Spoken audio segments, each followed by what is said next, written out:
নবীজির কান পর্যন্ত যখন সংবাদটা পৌঁছে গিয়েছে, নবীজি যখন শুনতে পেলেন দয়ার নবী, মায়ার নবী, নবীজির পরিচয়টা আল্লাহ এমন করে তুলে ধরলেন, ওয়ামা আরসালনাকা ইল্লা রাহমাতাল লিল আলামিন। ওগো নবী, আমি আপনাকে জগতের সময়ের জন্য রহমত করে প্রেরণ করেছি। বলেন না সুবহানাল্লাহ। আল্লাহর পরিচয় হলো আলহামদুলিল্লাহি রাব্বিল আলামিন। আমি আপনি প্রতিনিয়ত নামাজের মধ্যে পড়ি, সব সময় তেলাওয়াত করছি আলহামদুলিল্লাহি রাব্বিল আলামিন। সমস্ত প্রশংসা জগতের সময়ের প্রতিপালক আল্লাহর জন্য। আল্লাহর পরিচয় হলো আল্লাহ হলেন রব্বুল আলামিন, আর নবীদের পরিচয় হলো নবীজি রাহমাতুল লিল আলামিন। বলেন না সুবহানাল্লাহ। রহমতের নবী, মায়ার নবী যখন শুনতে পেলেন আমার কম বয়সী সাহাবী তীর বিদ্ধ হয়েছে, নবীজি বুঝতে পারলেন ছোট্ট মানুষ, প্রচন্ড যন্ত্রণা হচ্ছে।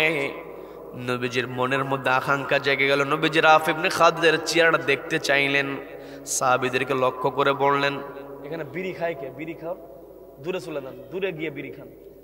আশেপাশে কেউ বিড়ি খাচ্ছে? অবশ্য বিড়ি খাচ্ছে, হয় ফেলে দেন অথবা দূরে চলে যান। আচ্ছা, এদিকে সম্মান দিইনি ভাইরা,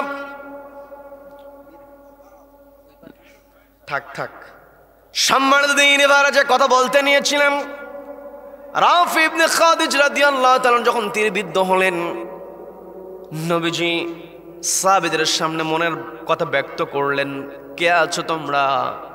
আমার ছোট্ট সাহাবী রাফি নাকি তীরবিদ্ধ হয়েছে, আমি একটু রাফি ইবনে খাদিজকে দেখতে চাই, তোমরা কে আছো? রাফিকে আমার সামনে হাজির করবে। নবী যখন এই কথা বললেন, বলার সঙ্গে সঙ্গে কয়েকজন সাহাবী মিলে রাফি ইবনে খাদিজ রাদিয়াল্লাহু তাআলা আনহুকে নবীজির সামনে হাজির করলেন, কোলে করে নিয়ে এসেছেন।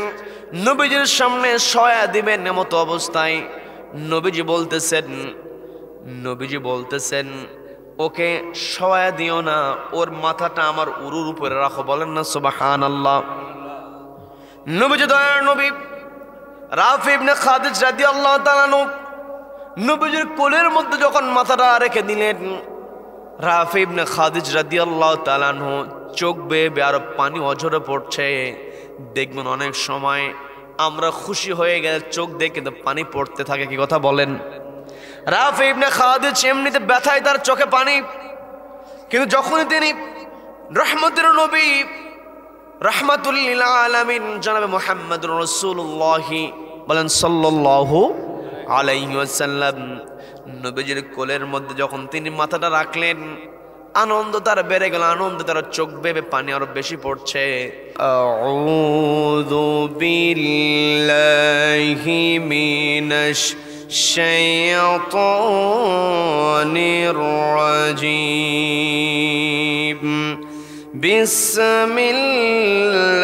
বিসমিল্লাহির রাহমানির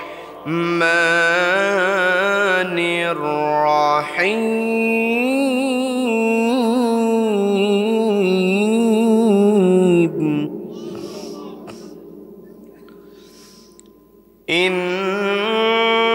ইন্নামাল মুমিনুনা আল্লাযীনা ইযা যুকিরাল্লাহু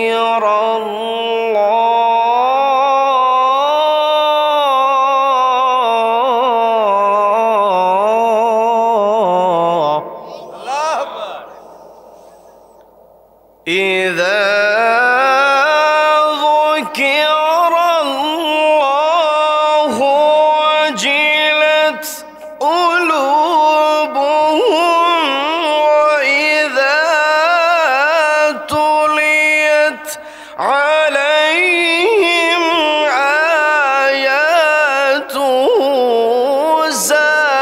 زادتهم إيمانا.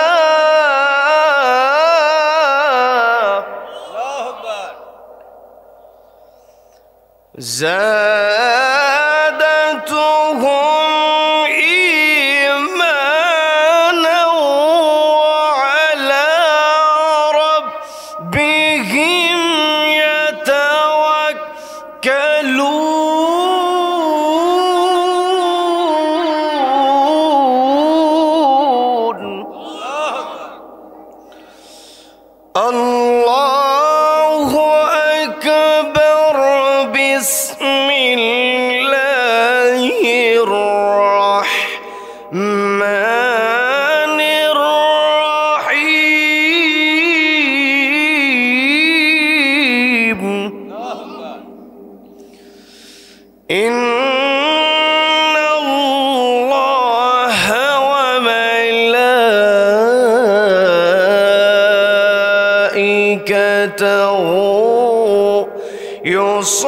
يصلون على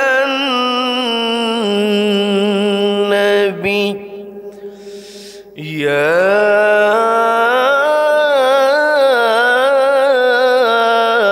أيها الذين آمنوا صلوا عليه وسلموا تسليما اللهم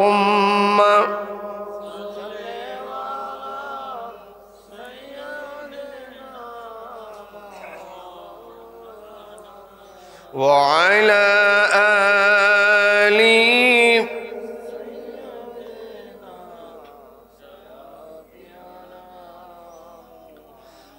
যে মানুষ মানুষের বেদনায় কেঁদেছিলেন জীবন মদিনা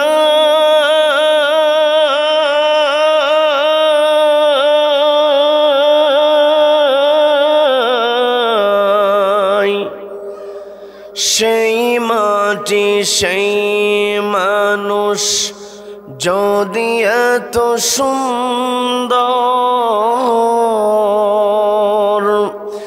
না জানি তাহলে আল্লাহ তুমি কত সুন্দর কত সুন্দর আল্লাহুম্মা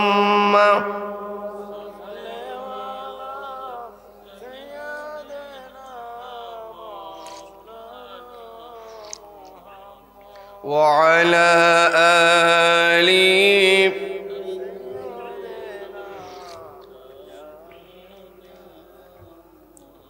সবাই পড়ুন বেলাগাল উলা বিকামালিহি কাশাফাদ দুজা বিজামালিহি حسنت جميع خصاله صلوا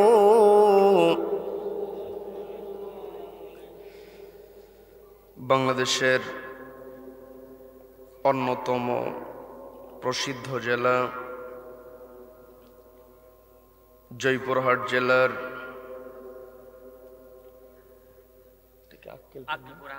আক্কেলপুর উপজেলার লক্ষ্মীভাটা হাফেজিয়া দিনিয়া মাদ্রাসা আর উদ্যোগে আয়োজিত দ্বিতীয় বার্ষিকী তাফসীরুল কোরআন ও ওয়াজ মাহফিলের আজকের এই রহমতপূর্ণ বরকতপূর্ণ দ্বীনি মাজলিসের সম্মানিত সুযোগ্য অনারেবল প্রেসিডেন্ট সভাপতিত্ব করছেন অত্র প্রতিষ্ঠানের সম্মানিত সুযোগ্য সভাপতি বিশিষ্ট শিক্ষাবিদ শ্রদ্ধাভাজন প্রফেসর আলহাজ মোহাম্মদ আব্দুল সালাম সাহেব রয়েছেন সহসভাপতি মণ্ডলীর সদস্যবৃন্দ আমার পূর্বে কথা বলেছেন বিশিষ্ট আলেমে দ্বীন মুফাসসির কোরআন মিডিয়া ব্যক্তিত্ব উদীয়মান তরুণ আলোচক হাফেজ মাওলানা মুহাম্মদ ওয়ালিদ সাইফুল্লাহ সাহেব কথা বলেছেন লক্ষ্মীভাটা জামে মসজিদের সম্মানিত সুযোগ্য খতিব উদীয়মান তরুণ আলোচক আমার অত্যন্ত কাছের অত্যন্ত ভালোবাসার স্নেহের হযরত মাওলানা মুহাম্মদ আব্দুল কাদের সাহেব সহ আমন্ত্রিত উলামায়ে কেরাম আজকের মাহফিলের সম্মানিত প্রধান অতিথি জনাব আলহাজ মোহাম্মদ হাবিবুর রহমান সাহেব বিশেষ অতিথি আলহাজ মোহাম্মদ এস.এম. আমজাদ হোসেন সাহেব রয়েছেন সম্মানিত অতিথিবৃন্দ মাহফিল পরিচালনায় রয়েছেন ইঞ্জিনিয়ার মোহাম্মদ আব্দুল বারী স্বপন সাহেব মোহাম্মদ হেদায়েত হোসেন লিঙ্কন সাহেব সার্বিক সহযোগিতায় যিনি গুরুত্বপূর্ণ ভূমিকা পালন রাখছেন আলহাজ মোহাম্মদ শামসুর রহমান সাহেব সহ মাদ্রাসা কমিটির সম্মানিত সদস্যবৃন্দ, বিশেষ করে আমার সামনে বসে আছেন অত্র গ্রামবাসী এবং পার্শ্ববর্তী এলাকা হতে আগত কোরআন প্রেমিক, নবী প্রেমিক, তাওহীদ জনতা, পর্দার অন্তরাল থেকে শুনছেন আমার অত্যন্ত শ্রদ্ধেয় মা এবং বোনেরা। আলোচনার সূচনায় আমি আপনাদেরকে অভিনন্দন জানাচ্ছি, মোবারকবাদ জ্ঞাপন করছি রব্বুল আলামিনের শেখানো ভাষায়। বলছি আসসালামু আলাইকুম ওয়া রাহমাতুল্লাহি ওয়া বারাকাতুহু। সম্মানিত দ্বীনি ভাইয়েরা, আলোচনায় প্রবেশের পূর্বে আমি জানতে চাচ্ছি আপনারা সকলে কেমন আছেন? আমি কেমন আছি এটা তো কেউ জিজ্ঞাসা করলেন না। রব্বুল আলামিন আমাকেও ভালো রেখেছেন, বলি আলহামদুলিল্লাহ। এই যে আমরা ভালো আছি, আমাদেরকে ভালো রাখার একমাত্র কেবলমাত্র কর্তৃত্ব কার হাতে? যে রব্বুল আলামিন আমাদেরকে ভালো রেখে সুস্থ রেখে সারাদিনের হাজারো কর্মব্যস্ততার পর ক্লান্ত শরীর নিয়ে যে সময়টাতে ঘরে ফেরার কথা ছিল, ঠিক সেই সময়টাতে ঘরের আকর্ষণকে প্রত্যাখ্যান করে, ঘরের টানকে উপেক্ষা করে কোরআনের আকর্ষণে যে মহান মনিব আমাদেরকে কোরআনের ময়দানে আসার বসার এবং কোরআনুল কারীম থেকে কিছু কথা বলা এবং শোনার মতো তৌফিক দান করলেন, সেই মহান মনিবের দরবারে শুকরিয়া আদায় করে আমরা সকলে একযোগে বলে উঠছি আলহামদুলিল্লাহ। আবার বলছি আলহামদুলিল্লাহ। আল্লাহু আকবার। লা ইলাহা ইল্লাল্লাহু আল্লাহু আকবার ওয়ালিল্লাহিল হামদ ওয়ালিল্লাহিল হামদ। আমরা কৃতজ্ঞতা আদায় করলাম কার? জীবনের প্রত্যেকটা ক্ষেত্রে প্রশংসা করতে হবে একজনের। তিনি কে? আমাকে আপনাকে সৃষ্টি করেছেন কে? Allah is the creator of all creations. যত সৃষ্টি আছে সব সৃষ্টি আল্লাহ করেছেন। কাজেই এই পৃথিবীতে যদি প্রশংসা করতে হয়, প্রশংসা কেবল আল্লাহর হবে। আল্লাহ ব্যতীত অন্য কেউ প্রশংসিত হতে পারে? None can be praised, only Allah will be praised. সবাই চিৎকার দেবেন আল্লাহু আকবার, আল্লাহু আকবার। এই যে আমরা আল্লাহু আকবার বলে আল্লাহর বরত্বের ঘোষণা দিলাম, আল্লাহু আকবারের স্লোগান দিলাম, এই আল্লাহু আকবার স্লোগানের সঙ্গে আমার আপনার সম্পর্ক আছে না নেই? সম্মানিত দ্বীনি ভাইরা, এই আল্লাহু আকবার স্লোগানের সঙ্গে আমার আপনার সম্পর্কটা কেমন একটু বোঝার চেষ্টা করবেন। আপনাদের জানা কথা আমি একটু বোঝানোর জন্য বলবো, বিরক্ত হবেন নাকি? আমি আপনি যেই দিন পৃথিবীতে আগমন করেছি, মায়ের পেট থেকে যেই দিন আমি আপনি ভূমিষ্ঠ হয়েছি, আমি আপনি ছিলাম পরিবারে একজন নতুন অতিথি। কি কথা বলেন? একটা সন্তান যখন মায়ের পেট থেকে ভূমিষ্ঠ হয়ে যায়, ওই সন্তান শুধুমাত্র পরিবারের নতুন অতিথি নয়, গোটা দুনিয়াতে সেই সন্তান নবজাতক অতিথি হিসেবে আগমন করে। আর কোথাও যখন কোনো অতিথির আগমন ঘটে, সেই অতিথিকে স্বাগত জানাতে হয়, অতিথিকে অভ্যর্থনা জানাতে হয়। অতিথিকে যদি ওয়েলকাম না করা হয়, অতিথি মন খারাপ করে কি করে না? এই যে নবজাতক সদ্যজাত ভূমিষ্ঠ সন্তান পৃথিবীতে নতুন অতিথি হিসেবে আগমন করলো, এই পৃথিবীর নতুন অতিথিকে কেমন করে স্বাগত জানাতে হবে সিস্টেমটা শিখিয়ে দিয়েছেন কে?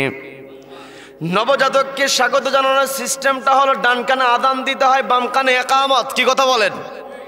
যখন ডান কানে আযান এবং বাম কানে ইকামত দেওয়া হয়, তখন ওই শিশুর কর্ণকুহরে আল্লাহু আকবার স্লোগান প্রবেশ করে কি করে না? তার মানে পৃথিবীতে আগমন করার সঙ্গে সঙ্গে ডান কানে বাম কানে আল্লাহু আকবার স্লোগান ঢুকিয়ে দেওয়া হলো। আবার এই পৃথিবীতে আসার পরে নির্দিষ্ট সময় হয়ে যাওয়ার পরে আমার আপনার নির্ধারিত সময় যখন শেষ হয়ে যাবে, আমার আপনার দেহ থেকে যখন রুহটাকে কবজ করা হবে, আমার আপনার প্রাণ পাখি যখন দেহ থেকে বের হয়ে যাবে, পৃথিবীর কোনো মানুষ আমাকে আপনাকে আর মাটির উপরে রাখবে না। সবাই চাইবে কত দ্রুত তাকে কবরস্থ করা যায়। যতই কাছের মানুষ হোক না কেন, যতই পছন্দের ব্যক্তি হোক না কেন, ভালোবাসার মানুষ, যত দাপটওয়ালাই হোক, ধনী হোক, গরিব হোক, যেই মৃত্যুবরণ করুক, কেউ তাকে আর পৃথিবীতে মাটির উপরে রাখতে চায় না। সবারই একটাই চিন্তা, কত দ্রুত তাকে কবরস্থ করা যায়। কি কথা বলেন? এই কবরস্থ করার জন্য মানুষেরা একত্রিত হয়ে যায়। ওই কবরে নামানোর পূর্বে লাশটাকে সামনে রেখে দিয়ে জীবিত মানুষেরা একটা দোয়ার নামাজ আদায় করে। সবাইকে বলতে হবে সে নামাজের নাম কি? সবাই বলেন সে নামাজের নাম কি? এই জানাজার নামাজের মধ্যে 4 বার আল্লাহু আকবার স্লোগান আছে না নাই? তার মানে আমি আপনি যেই দিন পৃথিবীতে আগমন করলাম, সেই দিন আমার আপনার কর্ণ করে আল্লাহু আকবার স্লোগান ঢুকিয়ে দেওয়া হলো। আবার আমি আপনি যেই দিন পৃথিবী ছেড়ে চলে যাব, সেই দিন আমাকে আপনাকে বিদায়ী যেই স্লোগান শোনানো হবে সেটাও হলো আল্লাহু আকবার। এর দ্বারা বোঝা যায় এই পৃথিবীতে আমি আপনি যদি কোনো স্লোগান দিতে হয়, স্লোগান কেবল হবে নারায়ে তাকবীর, আল্লাহু আকবার স্লোগান। শুধুমাত্র মুখে বললেই হবে না, আল্লাহু আকবার স্লোগানকে আমার আপনার বাস্তবায়ন করতে হবে। এই পৃথিবীতে আল্লাহ বড়, আল্লাহ মহান। আমি আপনি যখন নামাজে দাঁড়িয়ে যাই আল্লাহু আকবার বলে, যখন আমি আপনি হাতটা বেঁধে ফেলি, শুরুতে যে তাকবীরটা দেওয়া হয় এই তাকবীরটাকে বলা হয় তাকবীরে তাহরিমা। তাকবীরে তাহরিমা বলে আমি আপনি হাতটা বেঁধে ফেলি। এই তাকবীর হচ্ছে নিষিদ্ধ তাকবীর, অর্থাৎ মানে দুনিয়ার সমস্ত কাজ আমি আপনি বন্ধ করে দেই। নামাজে যখন আমি আপনি আল্লাহু আকবার বলে যখন হাতটা বেঁধে ফেলবো, দুনিয়ার কোনো কাজের দিকে মনোনিবেশ করা যাবে নাকি? দুনিয়ার কোনো কাজের দিকে তাকানো যাবে না। যার কারণে এই তাকবীরটাকে বলা হয় তাকবীরে তাহরিমা। আমি আপনি যেমন নামাজের মধ্যে আল্লাহু আকবার স্লোগান দিই, আমি আপনি দুনিয়ার সমস্ত কাজ বাদ দিয়ে আল্লাহ যেইভাবে নামাজ পড়তে বলেছেন সেইভাবে নামাজটা আমি আপনি আদায় করি। এই পৃথিবীতে আমার আপনার পথ চলা হবে আল্লাহু আকবার স্লোগানকে সামনে রেখে। যখন আমি আপনি আল্লাহু আকবার স্লোগান অন্তর থেকে সত্যি সত্যি বলতে পারবো, দুনিয়ার কোনো নিয়ম আমার আপনার সামনে দাঁড়াতে পারবে না। কারণ এই পৃথিবীতে চলার জন্য কোন কোন নিয়ম দরকার, কেমন করে চলা দরকার, সব কিছু কোরআনে ঢুকিয়ে দিয়েছেন কে? সবাইকে বলতে হবে ঢুকিয়ে দিয়েছেন কে? এই কোরআনটা গতানুগতিক, পৃথিবীর অন্যান্য ধর্মগ্রন্থের নাই, কোনো ধর্মগ্রন্থের নাম নয়। এই কোরআনটা হলো the complete code of life. আমার আপনার জীবনে যা যা দরকার তিবিয়ানান লিকুল্লি শাই, সব কিছু আল্লাহ কোরআনে ঢুকিয়ে দিয়েছেন। বলেন না সুবহানাল্লাহ। সম্মানিত দিনী ভাইরা, সেই আল্লাহর প্রশংসা আমার আপনার করতে হবে। এই পৃথিবীতে আমি আপনি যে শুধুমাত্র আল্লাহর কৃতজ্ঞতা আদায় করি তা কিন্তু নয়। পৃথিবীর যত সৃষ্টি আছে সব সময় স্মরণ করছে কাকে? সবাইকে বলতে হবে কাকে স্মরণ করছে? ইউসাব্বিহু লিল্লাহি মা ফিস সামাওয়াতি ওয়া মা ফিল আরদি লাহুল মুলকু ওয়া লাহুল হামদু ওয়া হুয়া আলা কুল্লি শাইইন কাদির।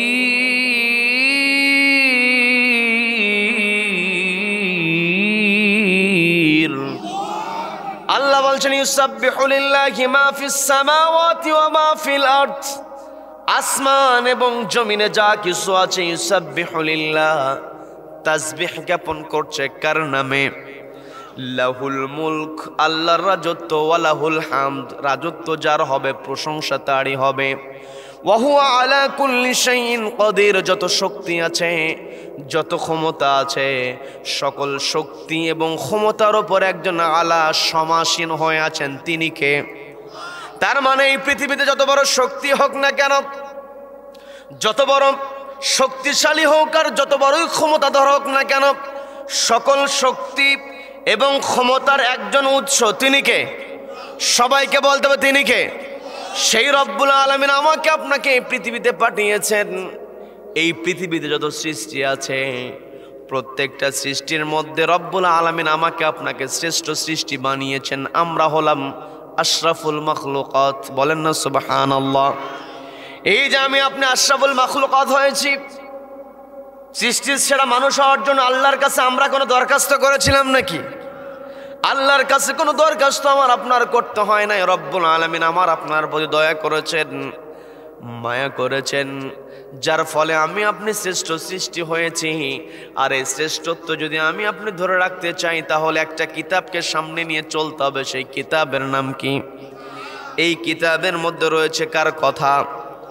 আল্লাহর কথার মধ্যে কোনো ভুল আছে নাকি? ভুল তো দূরের কথা, দেয়ার ইজ নো ডাউট, কোনো সন্দেহ নাই। বলেন আল্লাহু আকবার। এই সন্দেহমুক্ত কিতাব আমি আপনি যদি আমার আপনার গাইডলাইন বানাতে পারি, আমার আপনার পথ চলা আমি আপনি যদি তৈরি করতে পারি, পথ চলার নির্দেশক যদি বানাতে পারি, নবীজি বলছেন মান জাআলাহু আমামাহু কাদাহু ইলাল জান্নাহ। মান জাআলাহু, যেই ব্যক্তি বানিয়ে নেবে, জাআলাহু আই জাআলাল কোরআন, এই কোরআনকে যেই ব্যক্তি বানিয়ে নেবে, আমামাহু তার ইমাম, কাদাহু ইলাল জান্নাহ, এই কোরআন তাকে আল্লাহর জান্নাতে প্রবেশ করায় দেবে। বলেন না সুবহানাল্লাহ। আমরা জান্নাতে যেতে চাই কি চাই না?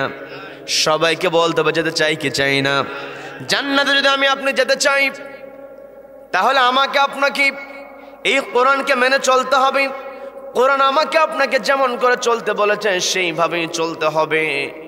শুধুমাত্র নামাজ পড়া, রোজা রাখা, হজ করা, যাকাত দেওয়ার, এই বিধানগুলো দেওয়ার জন্য আল্লাহ কিন্তু কোরআনটাকে অবতীর্ণ করেন নাই। এই কোরআনটাকে ব্যক্তিগত জীবনে, পারিবারিক জীবনে, সামাজিক জীবনে, রাষ্ট্রীয় জীবনে বাস্তবায়ন করার দরকার আছে না নাই? সবাইকে বলতে বাস্তবায়ন করার দরকার আছে না নাই? আমি আপনি এই পৃথিবীতে চলছি, আমার দেশের কথা যদি জিজ্ঞাসা করা হয়, আমার দেশে দিন দিন চুরি বাড়ছে না কমছে? সবাইকে বলতে বাড়ছে না কমছে? চুরি বাড়ছে, আইন আদালত আমার দেশে আছে, দিন দিন চুরি বেড়ে চলছে। মামলা আছে, মামলার পরে মামলা হয়, কিন্তু চুরি দূর হয় না। কি কথা বলেন? আমার কথা কি বিরক্ত হচ্ছেন? বুঝতে কষ্ট হচ্ছে? এই কোরআনের মধ্যে, কোরআনকে যদি বলা হয় যে কোরআন চুরি বন্ধ করতে হবে, কেমন করে বন্ধ করতে হবে? কোরআন জবাব দিতে পারে কি পারে না? পারে কি পারে না? কোরআন স্পষ্ট জানিয়ে দিল, ফাকতুউ আইদিয়াহুমা, চোর যদি নারী হয় অথবা পুরুষ হয়, চুরি প্রমাণ হয়েছে, হাত কেটে দাও। আমার দেশে গরু চোর যদি ধরা পড়ে, অথবা মসজিদে জুতা চুরি করতে এসেছে ধরা পড়েছে, সবাই আচ্ছা তারা ধোলায়, আছে না নেই? যে কোনোদিন কাউকে মারে না, ও বলতেছে যত সুযোগ পাইছি একটা থাপ্পড় দিয়েই দেই। কি কথা বলেন? এই যে গরু চোর, তারপর মুরগি চোর, জুতা চোর ধরা পড়লো, আমি আপনি গণধোলাই দিয়ে দিলাম, কিন্তু আমার দেশে কলমের খোঁচা দিয়ে লক্ষ লক্ষ টাকা আত্মসাৎ করে ওই অফিসার যদি আমার আপনার সামনে চলে আসে, আমি আপনি তাকে মারি তো দূরের কথা, সালাম দেওয়া শুরু করি। কি কথা বলেন? কি কথা বলেন? যার কারণে আমার দেশে এত এত নিয়ম তৈরি করা হয়েছে, দুর্নীতি দূর করার জন্য দুদক আছে, কিন্তু দুর্নীতি কিন্তু দূর হয় না। কি কথা বলেন? কারণ মানব রচিত বিধান দিয়া কখনো সমাজ থেকে অন্যায় দূর করা সম্ভব হতে পারে? নবীজির সুন্নাত আমরা মানতে চাই। নবীজি তিনি তার সুন্নাত, যেটা দাঁড়িয়ে রাখা, জুব্বা পরা, টুপি মাথায় দাও, পাগড়ি পরা, জিকির করা, বেশি বেশি করে তাহাজ্জুদে দাঁড়িয়ে যাওয়া, দীর্ঘক্ষণ নামাজ পড়া, এগুলো নবীর সুন্নাত, অবশ্যই এগুলো মানতে হবে। কিন্তু নবীর সবচাইতে বড় সুন্নাত, নবীজি যেটা পালনের জন্য রাতের অন্ধকারে মক্কা থেকে মদিনায় হিজরত করেছিলেন, সেই সুন্নাত হলো রাষ্ট্রীয় পর্যায়ে কোরআন কায়েম তিনি করেছিলেন। কি কথা বলেন? আজকে আমি আপনি একাকী ইবাদত করি, আমার আপনার বিরুদ্ধে কেউ কোনো কথা বলবে না, কিন্তু যখন আমি আপনি রাষ্ট্রীয় সংস্কারের জন্য, রাষ্ট্র থেকে চোর চাঁদাবাজ এদেরকে তুলে দেওয়ার জন্য যখনই কোরআনের বিধানের কথা আমি আপনি বলবো, তখনই আমার আপনার বিরুদ্ধে কত কথা। কি কথা বলেন? সম্মানিত ভাইয়েরা, আমার আপনার বিরুদ্ধে যত কথাই হোক না কেন, এই কোরআন আমি আপনি মেনে নিয়েছি। কোরআনকে মেনে যদি চলতে পারি, এই কোরআন আমার আপনার জন্য জান্নাতে প্রবেশের জন্য সহজ হয়ে যায়। কি কথা বলেন? এই পৃথিবীতে আমি আপনি মনে করি কেউ যদি সুন্দর একটা বাড়ি করতে পারে, কেউ যদি সুন্দর একটা গাড়ি কিনতে পারে, কেউ যদি মোটা অঙ্কের বেতন একটা চাকরি পেয়ে যায়, কেউ যদি ব্যবসায় ভালো লাভ করতে পারে, আমরা তাকে সফল বলি। কিন্তু দুনিয়ার এই অর্থ করে টাকা পয়সা প্রভাব প্রতিপত্তি এগুলো কখনো সফলতার মানদণ্ড হতে পারে না। এমপি হয়েছে, মন্ত্রী হয়েছে, তাকে কখনো সফল বলা যাবে না। সফল কাকে বলতে হবে কোরআন জানিয়ে দিচ্ছে। পবিত্র কোরআনের 3 নম্বর সূরা, সূরা আলে ইমরানের 185 নম্বর আয়াতে রব্বুল আলামিন সুন্দর করে বলছেন, ফামান যুহজিহা আনিন নারি ওয়া উদখিলাল জান্নাতা ফাকাদ ফাজ।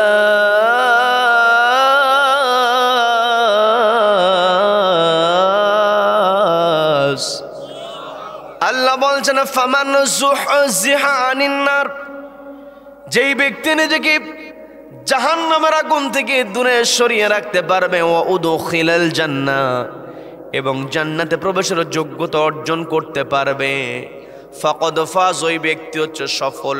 বলে দিয়েছেন কে? তার মানে আমার আপনার সামনে সফলতার মানদণ্ড দাঁড় করাতে হবে, জাহান্নাম থেকে নিজেকে দূরে সরিয়ে রাখতে হবে, সেভিং ফ্রম হেল ফায়ার। জান্নাতে প্রবেশের যোগ্যতা অর্জন করতে হবে, এন্টারিং টু দ্য প্যারাডাইস। আমি আপনি যদি জান্নাতে প্রবেশের যোগ্যতা অর্জন করতে পারি, আমার আপনার সফলতা কেউ ঠেকাতে পারবে না। দুনিয়াতে কত এমপি মন্ত্রী আছে, এমন সময় চলে আসে কোন সময় পুলিশ তাকে পাহারা দেয়, আবার সময় উল্টে গেলে পুলিশ আবার দাবার দেয়। কি কথা বলেন? কি কথা বলেন? তার মানে দুনিয়ার চেয়ারটা কখনো সফলতা হতে পারে না। সফলতা হলো জান্নাতে প্রবেশের যোগ্যতা অর্জন। এখন এই কোরআনকে যদি প্রশ্ন করা হয়, কোরআন জান্নাতে কেমন করে প্রবেশ করব, জাহান্নাম থেকে নিজেকে কেমন করে বাঁচাবো, কোরআনকে প্রশ্ন করতে দেরি, কোরআন জবাব দিতে দেরি করে না। বলেন না সুবহানাল্লাহ। কোরআনকে যদি বলা হয় কোরআন জাহান্নামের আযাব থেকে নিজেকে কেমন করে বাঁচানো যায়, পবিত্র কোরআনের 61 নম্বর সূরা, সূরা সফের 10 নম্বর আয়াতে কোরআনে কারীম সুন্দর করে জানিয়ে দিচ্ছে, ইয়া আইয়ুহাল্লাযীনা আমানু হাল আদুল্লুকুম আলা তিজারাতিন তুনজিকুম মিন আযাবিন আলীম।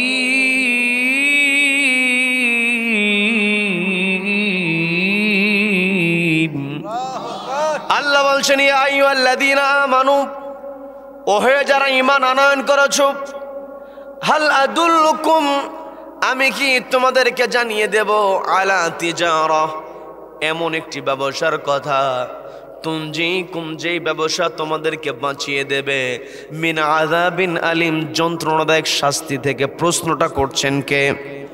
আল্লাহ প্রশ্ন করলেন। প্রশ্নকে আল্লাহ নিজে উত্তর দিয়ে বলছেন, তুমিনুনা বিল্লাহি ওয়া রাসূলিহি ওয়া তুজাহিদুনা ফি সাবিলিল্লাহি বিআমওয়ালিকুম ওয়া আনফুসিকুম, যালিকুম খায়রুল লাকুম ইন কুনতুম তা'লামুন।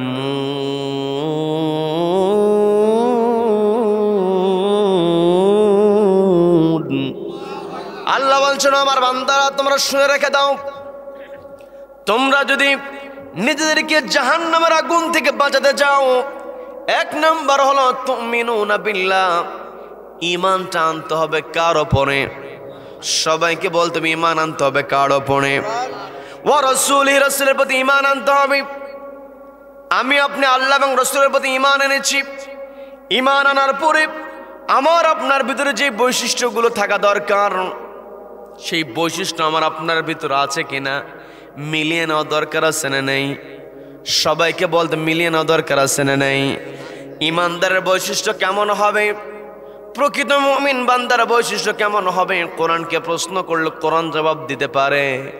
আমি আমার আলোচনার সূচনায় পবিত্র কোরআনের 8 নম্বর সূরা আনফালের 2 নম্বর আয়াতে কারিমা তেলাওয়াত করেছি, যে আয়াতে আল্লাহ রাব্বুল আলামিন মুমিন বান্দার 3টা পরিচয় তুলে ধরেছেন, 3টা বৈশিষ্ট্যের কথা বলেছেন। পবিত্র কোরআনের বিভিন্ন জায়গায় রব্বুল আলামিন মুমিন বান্দার বিভিন্ন বৈশিষ্ট্যের কথা বলেছেন, কিন্তু আমি যে আয়াতে কারিমা তেলাওয়াত করেছি এই আয়াতের মধ্যে আল্লাহ 1 নম্বরে যে বৈশিষ্ট্য তুলে ধরলেন, আল্লাহ বলছেন ইন্নামাল মুমিনুনা আল্লাযীনা ইযা যুকিরাল্লাহু ওয়াজিলাত কুলুবুকুম ওয়া ইযা তুলিয়াত আলাইহিম আয়াতুহু زادتهم إيمانا وعلى ربهم يتوكلون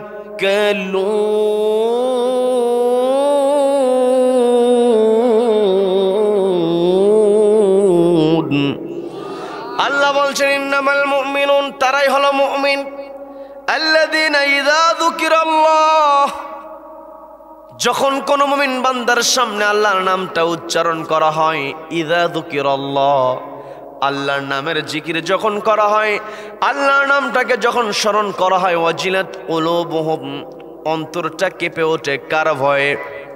সবাইকে বলতে হবে কার ভয়ে? তার মানে আমার আপনার 1 নম্বর বৈশিষ্ট্য হতে হবে আল্লাহকে ভয় করতে হবে। দুনিয়ার কাউকে ভয় করা যাবে না। কি কথা বলেন? যারা মুমিন বান্দা হবে দুনিয়ার কাউকে ভয় করবে না, যত জুলুম নির্যাতন আসুক না কেন। নবীজির উপরে যখন নির্যাতন করা হয়েছে, নবীজির সাহাবীদেরকেও কষ্ট দেওয়া হয়েছে। হযরত বেলালের লম্বা ঘটনা আপনাদের জানা আছে, আমি সেই দিকে যাব না। বেলাল রাদিয়াল্লাহু তাআলাকে যখন উত্তপ্ত বালির উপরে শুইয়ে দেওয়া হয়েছে, বেলাল রাদিয়াল্লাহু তাআলার শরীরের উপরে পাথর চাপা দেওয়া হয়েছে, বেলালকে বলা হয়েছে ইসলাম ছেড়ে দাও। বেলাল রাদিয়াল্লাহু তাআলা তখন বলেছেন আহাদ, আহাদ মানে একমাত্র আমি। ভয় করি কাকে? সবাইকে বলতে ভয় করি কাকে? তোমরা আমার উপর নির্যাতন করছো, আমাকে উত্তপ্ত বালির উপরে শুইয়ে দিয়েছো, আমার বুকের উপরে আমার পিঠের উপরে তোমরা পাথর চাপা দিয়েছো। এই নির্যাতনকে আমি বেলাল ভয় করি না, আমি ভয় করি একমাত্র আল্লাহকে, যে আল্লাহ আমাকে সৃষ্টি করেছেন। বলেন না সুবহানাল্লাহ। তার মানে আমার আপনার 1 নম্বর বৈশিষ্ট্য হতে হবে আল্লাহকে ভয় করতে হবে। দ্বিতীয় নম্বর যে বৈশিষ্ট্য সেটা হলো আল্লাহর হাবিব বিশ্বনবী জনাবে মুহাম্মদুর রাসূলুল্লাহ সাল্লাল্লাহু আলাইহি ওয়াসাল্লাম, নবীজির উপরে যে কিতাব নাজিল হয়েছে সেই কিতাবের নাম কি? সবাইকে বলতে হবে সেই কিতাবের নাম কি? 2 নম্বর যে বৈশিষ্ট্য, এই বৈশিষ্ট্য কোরআনের সঙ্গে সম্পর্কিত। আল্লাহ বললেন وَإِذَا تُلِيَتْ عَلَيْهِمْ آيَاتُهُ زَادَتْهُمْ إِيمَانًا, ইমানদার বান্দার সামনে যখন কোরআন থেকে তেলাওয়াত করা হয়, জাদাতুহুম ঈমানা, ঈমানটা বহুগুণে বৃদ্ধি পেয়ে যায়। বলেন না সুবহানাল্লাহ। যারা ইমানদার বান্দা হবে তারা কোরআনের তেলাওয়াত শুনলে তাদের ভালো লাগবে। আবার ওই কোরআনের তেলাওয়াত শোনার পরে ওই কোরআনের আয়াতের মধ্যে আল্লাহ যেই বিধানের কথা বলেছেন এই বিধান বাস্তবায়নের কথা বললে ভালো লাগবে। কিন্তু যারা প্রকৃত মুমিন হতে পারবে না তারা শুধুমাত্র কোরআন তেলাওয়াত শুনবে, কিন্তু কোরআনের বিধান বাস্তবায়ন তারা করতে চাইবে না। কথা বলেন ঠিক কিনা? কোরআনের বিধান আমাকে আপনাকে বাস্তবায়ন করতে হবে। আমার আপনার সামনে বিপদ আপদ চলে আসতে পারে। 3 নম্বর যে বৈশিষ্ট্য রব্বুল আলামিন তুলে ধরলেন, ওয়ালা রব্বিহিম ইয়াতাওয়াক্কালুন, মুমিন বান্দা যখন তার ঈমানটা বেড়ে যাবে, মুমিন বান্দা যখন আল্লাহকে ভয় করবে, ওয়ালা রব্বিহিম ইয়াতাওয়াক্কালুন, মুমিন বান্দা সব সময় তাওয়াক্কুল করবে কার উপরে? আল্লাহর উপরে তাওয়াক্কুল করতে হবে। এই 3টা বৈশিষ্ট্য যার ভিতরে থাকবে, আমি বলতে নিয়েছিলাম আল্লাহ বললেন ও আমার বান্দারা তোমরা কি এমন একটি ব্যবসার কথা শুনবে যেই ব্যবসা তুনজিকুম মিন আযাবিন আলিম, তোমাদেরকে যন্ত্রণাদায়ক শাস্তি থেকে বাঁচিয়ে দেবে। আল্লাহ নিজে উত্তর দিয়ে বলছেন তুমিনুনা বিল্লাহি ওয়া রাসূলিহি, আল্লাহ এবং রাসূলের প্রতি ঈমান আনতে হবে। এরপরে ওয়াতুজাহিদুনা ফি সাবিলিল্লাহি বিআমওয়ালিকুম ওয়া আনফুসিকুম, আল্লাহর রাস্তায় সংগ্রাম করতে হবে, আল্লাহর রাস্তায় টিকে থাকতে হবে। তুজাহিদুনা ফি সাবিলিল্লাহ, আল্লাহর রাস্তায় প্রচেষ্টা চালিয়ে যেতে হবে। আল্লাহর রাস্তায় প্রচেষ্টা কেমন হবে? পবিত্র কোরআনের 3 নম্বর সূরা সূরা আল ইমরানের 110 নম্বর আয়াত আল্লাহ বলছেন, কুনতুম খায়রা উম্মাতিন উখরিজাত লিন-নাসি তা'মুরুনা বিল মা'রুফি ওয়া তানহাউনা আনিল মুনকারি ওয়া তু'মিনুনা বিল্লাহ। আল্লাহ বলছেন, ও আমার বান্দা, তোমরা উত্তম হতে পারবে। কুনতুম খায়রা উম্মাহ, তোমরা উত্তম জাতি হতে পারবে। তা'মুরুনা বিল মা'রুফ, তোমাদেরকে সৎ কাজের আদেশ দিতে হবে। কারণ উখরিজাত লিন-নাস, তোমাদেরকে বের করা হয়েছে মানুষের জন্য। আমি আপনি যদি মানুষের জন্য কাজ করতে চাই, তাহলে আমাকে আপনাকে অবশ্যই সৎ কাজের আদেশ দিতে হবে। কি কথা বলেন? কি কথা বলেন? ওয়া তানহাউনা আনিল মুনকার, অসৎ কাজে বাধা প্রদান করতে হবে। আমি আপনি যদি অসৎ কাজে বাধা প্রদান করতে চাই, আমার আপনার সামনে যদি বিপদ চলে আসে, বিপদকে কখনো বিপদ মনে করা যাবে না। তাওয়াক্কুল করতে হবে কার ওপরে? সবাইকে বলবো তাওয়াক্কুল করতে হবে কার ওপরে? আল্লাহর উপরে ভরসা করি। আল্লাহর জমিন, আল্লাহর বিধান কায়েমের জন্য এগিয়ে যেতে হবে। আমি আপনি যদি আল্লাহর বিধান কায়েমের জন্য চেষ্টা করি, তুজাহিদুনা ফি সাবিলিল্লাহ, আল্লাহর রাস্তায় যদি আমি আপনি সংগ্রাম করতে যাই, আমার আপনার যে সরঞ্জামের দরকার, আল্লাহ বললেন বিআমওয়ালিকুম ওয়া আনফুসিকুম, আল্লাহর রাস্তায় সংগ্রাম চালিয়ে যেতে হলে তোমাদেরকে তোমাদের অর্থ এবং তোমাদের জানও দিতে হতে পারে। কি কথা বলেন? কি কথা বলেন? আল্লাহর রাস্তায় টিকে থাকতে হলে নবীজির সাহাবীরা কেমন করে সংগ্রাম করেছেন? নবীজির সাহাবীরা তো এমনিতেই তারা এত সম্মানিত হন নাই। এই সম্মানিত হওয়ার জন্য তাদেরকে অবশ্যই পরীক্ষায় উত্তীর্ণ হতে হয়েছে। পরীক্ষায় তারা উত্তীর্ণ হয়েছেন। নবীজির সাহাবী ছিলেন একজন, নাম হলো রাফি ইবনে খাদিজ রাদিয়াল্লাহু তাআলা আনহু। নবীজি যখন বদর যুদ্ধে সাহাবীদেরকে নিয়ে যাবেন, সাহাবীরা যখন বদরের প্রান্তরে অংশগ্রহণ করবেন, কোন কোন সাহাবীদেরকে বদরের প্রান্তরে নিয়ে যাওয়া হবে?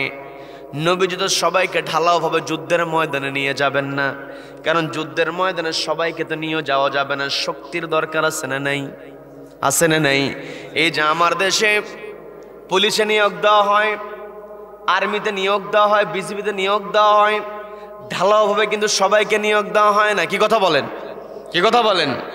দেখবেন যখন নিয়োগ দেওয়া হবে, সৈনিক পদে নিয়োগ দেওয়া হবে, পুলিশ লাইনে দাঁড় করিয়ে দেওয়া হয়েছে।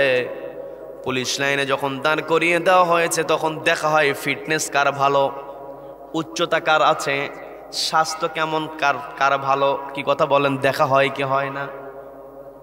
শুরুতে একটা পরীক্ষা করা হয়, আগে বাস বিচার করা হয়, উচ্চতা কেমন, স্বাস্থ্যের ফিটনেস বাইর থেকে কেমন দেখা যায়, এটা পরীক্ষা করা হয়। কিন্তু কষ্ট নিয়ে কথাগুলো বলতে হয়, ওই লাইনে দাঁড়ানোর পূর্বে যারা লক্ষ লক্ষ টাকার ঘুষ দিতে পারে, তারাই কেবল চাকরি পায়। যতই ফিট হোক, টাকা না দিলে কোনো চাকরি নাই। কি কথা বলেন? যাদেরকে দায়িত্ব দেওয়া হবে, টাকার বিনিময়ে যদি দায়িত্ব দেওয়া হয়, এই দেশ থেকে কখনো দুর্নীতি দূর হবে না। কি কথা বলেন? কি কথা বলেন? দুর্নীতি যদি আমি আপনি দূর করতে চাই, সবার আগে আমার আপনার দেশের মধ্যে ন্যায় বিচার প্রতিষ্ঠা করতে হবে। আল্লাহ তো সেই কথাটাই বললেন, তা'মুরুনা বিল মা'রুফ, তোমরা সৎ কাজের আদেশ দাও। আর আল্লাহ নিজেই যে আদেশটা দিচ্ছেন, ইন্নাল্লাহা ইয়া'মুরু বিল আদলি ওয়াল ইহসান ওয়া ইতাইযিল কুরবা। এই আয়াতটা আপনাদের কাছে মুখস্থ থাকবে, কারণ প্রত্যেক জুমার নামাজের দিনে, জুমার নামাজের পূর্বে দ্বিতীয় খুতবা যখন ইমাম সাহেব শেষ করেন, তিনি যে আয়াতটা তেলাওয়াত করেন, ইন্নাল্লাহা ইয়া'মুরু বিল আদল ওয়াল ইহসান, ইমাম সাহেবের এতদূর পর্যন্ত যেতে হয় না। মুসল্লিরা বুঝতে পারে হুজুর খুতবা তো শেষের দিকে, কারণ ইন্নাল্লাহা ইয়া'মুরু বিল আদলি ওয়াল ইহসান, এই আয়াত তেলাওয়াতের সঙ্গে সঙ্গে মুসল্লিরা বুঝে যায়, যার কারণে মুসল্লিরা সেখান থেকে দাঁড়ানোর জন্য একটা প্রস্তুতি নিয়ে নেয়, গা ঝাড়া দেয়। কি কথা বলেন? কি কথা বলেন? এই যে গা ঝাড়া দেওয়া, আমি আপনি বুঝতে পারলাম খুতবা শেষ, সেটার জন্য আয়াতটা নাজিল করা হয় নাই। এই আয়াতটা আল্লাহ রাব্বুল আলামিন দিয়েছেন, আমাকে আপনাকে অর্ডার দিয়ে বলছেন ইন্নাল্লাহা ইয়া'মুরু বিল আদল। ও আমার বান্দারা, তোমাদেরকে আমি যে অর্ডার দিই সেটা হলো তোমাদেরকে ন্যায় প্রতিষ্ঠা করতে হবে, ন্যায় বিচারটাকে সুনিশ্চিত করতে হবে। আল্লাহ নিজেই সরাসরি অর্ডার দিয়েছেন ইন্নাল্লাহা ইয়া'মুরু বিল আদল। আল্লাহ সরাসরি অর্ডার দিচ্ছেন তোমরা আদালত কায়েম করো। সেই আল্লাহ আমাদেরকে বলছেন তা'মুরুনা বিল মা'রুফ, তোমরা সৎ কাজের আদেশ দাও। তার মানে এই পৃথিবীতে আমি আপনি সৎ কাজের তালিকা যদি করি তাহলে সবার আগে চলে আসবে ন্যায়পরায়ণতা। কি কথা বলেন? কি কথা বলেন?